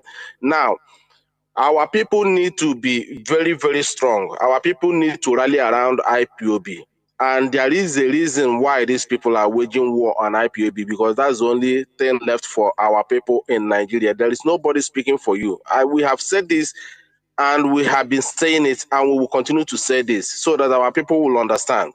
There is nobody, no organization, no group, no governor, no politician that is standing and speaking on behalf of what happens to you or what is going on in our society now. Even the clergymen, they are not talking. Nobody's talking except this hallowed IPOB led by Mazi Nnamdi Kanu and Chinedu. So our people need to know the importance of this. They want to silence the only voice that is coming out from the East, because we do not have any media. I have said this. We do not have any media. There is no platform in which our people can express themselves, or any of our politician that is being lifted by the Nigerian government or blackmail. Nobody, they have no platform to defend themselves like they are doing to Emefiele today. The same thing they did to Onegen. The same thing to did everybody that come from the East. They disgrace them and remove them, blackmail them out of office. So our people need to understand that this IPOB and Biafra and Radio Biafra need to be supported and protected, and they have remained steadfast for the past 10 years now, even in the absence of Mazi Nnamdi Kanu. Everybody have seen the type of invasion that we had in this struggle, and we managed to survive it. Now, the reason why all these things are coming out in the open now, and I hate to say this, is because of this guy in Finland that the Finnish government decided to pick him up because he stepped on their own toe, therefore messing also the image of Finnish people in the public. So they have to act on their own. His arrest has nothing to do with Nigeria. Nigeria wasn't involved, and we keep saying this. They did it because the guy started messing up the image of the Finnish government and politicians, and also the image of Finland. Now, removing him came as a shock to the Nigerian politicians and also the government. So that's why you see them coming out in the open now. You see that guy from the north, that Fulani guy now, immediately from the blue, came out and they start, talking about Mazi Nnamdi Kanu for rehabilitation and all the rest of it. And now you also see other politicians now exposing themselves. Now, coming to also Chukuma Soludo, you people, we need to also know that Chukuma Soludo, the way the man behave, as I said, the way the man behave, he behaved like somebody who do not attend to school. And you can see that also we are working with this buffoon in Finland. They have been sitting quiet, comfortably, relaxed, like they don't know what that guy is doing until Finnish government arrested him. Nobody now is claiming responsibility. And they've been forced to be, speaking out now. And also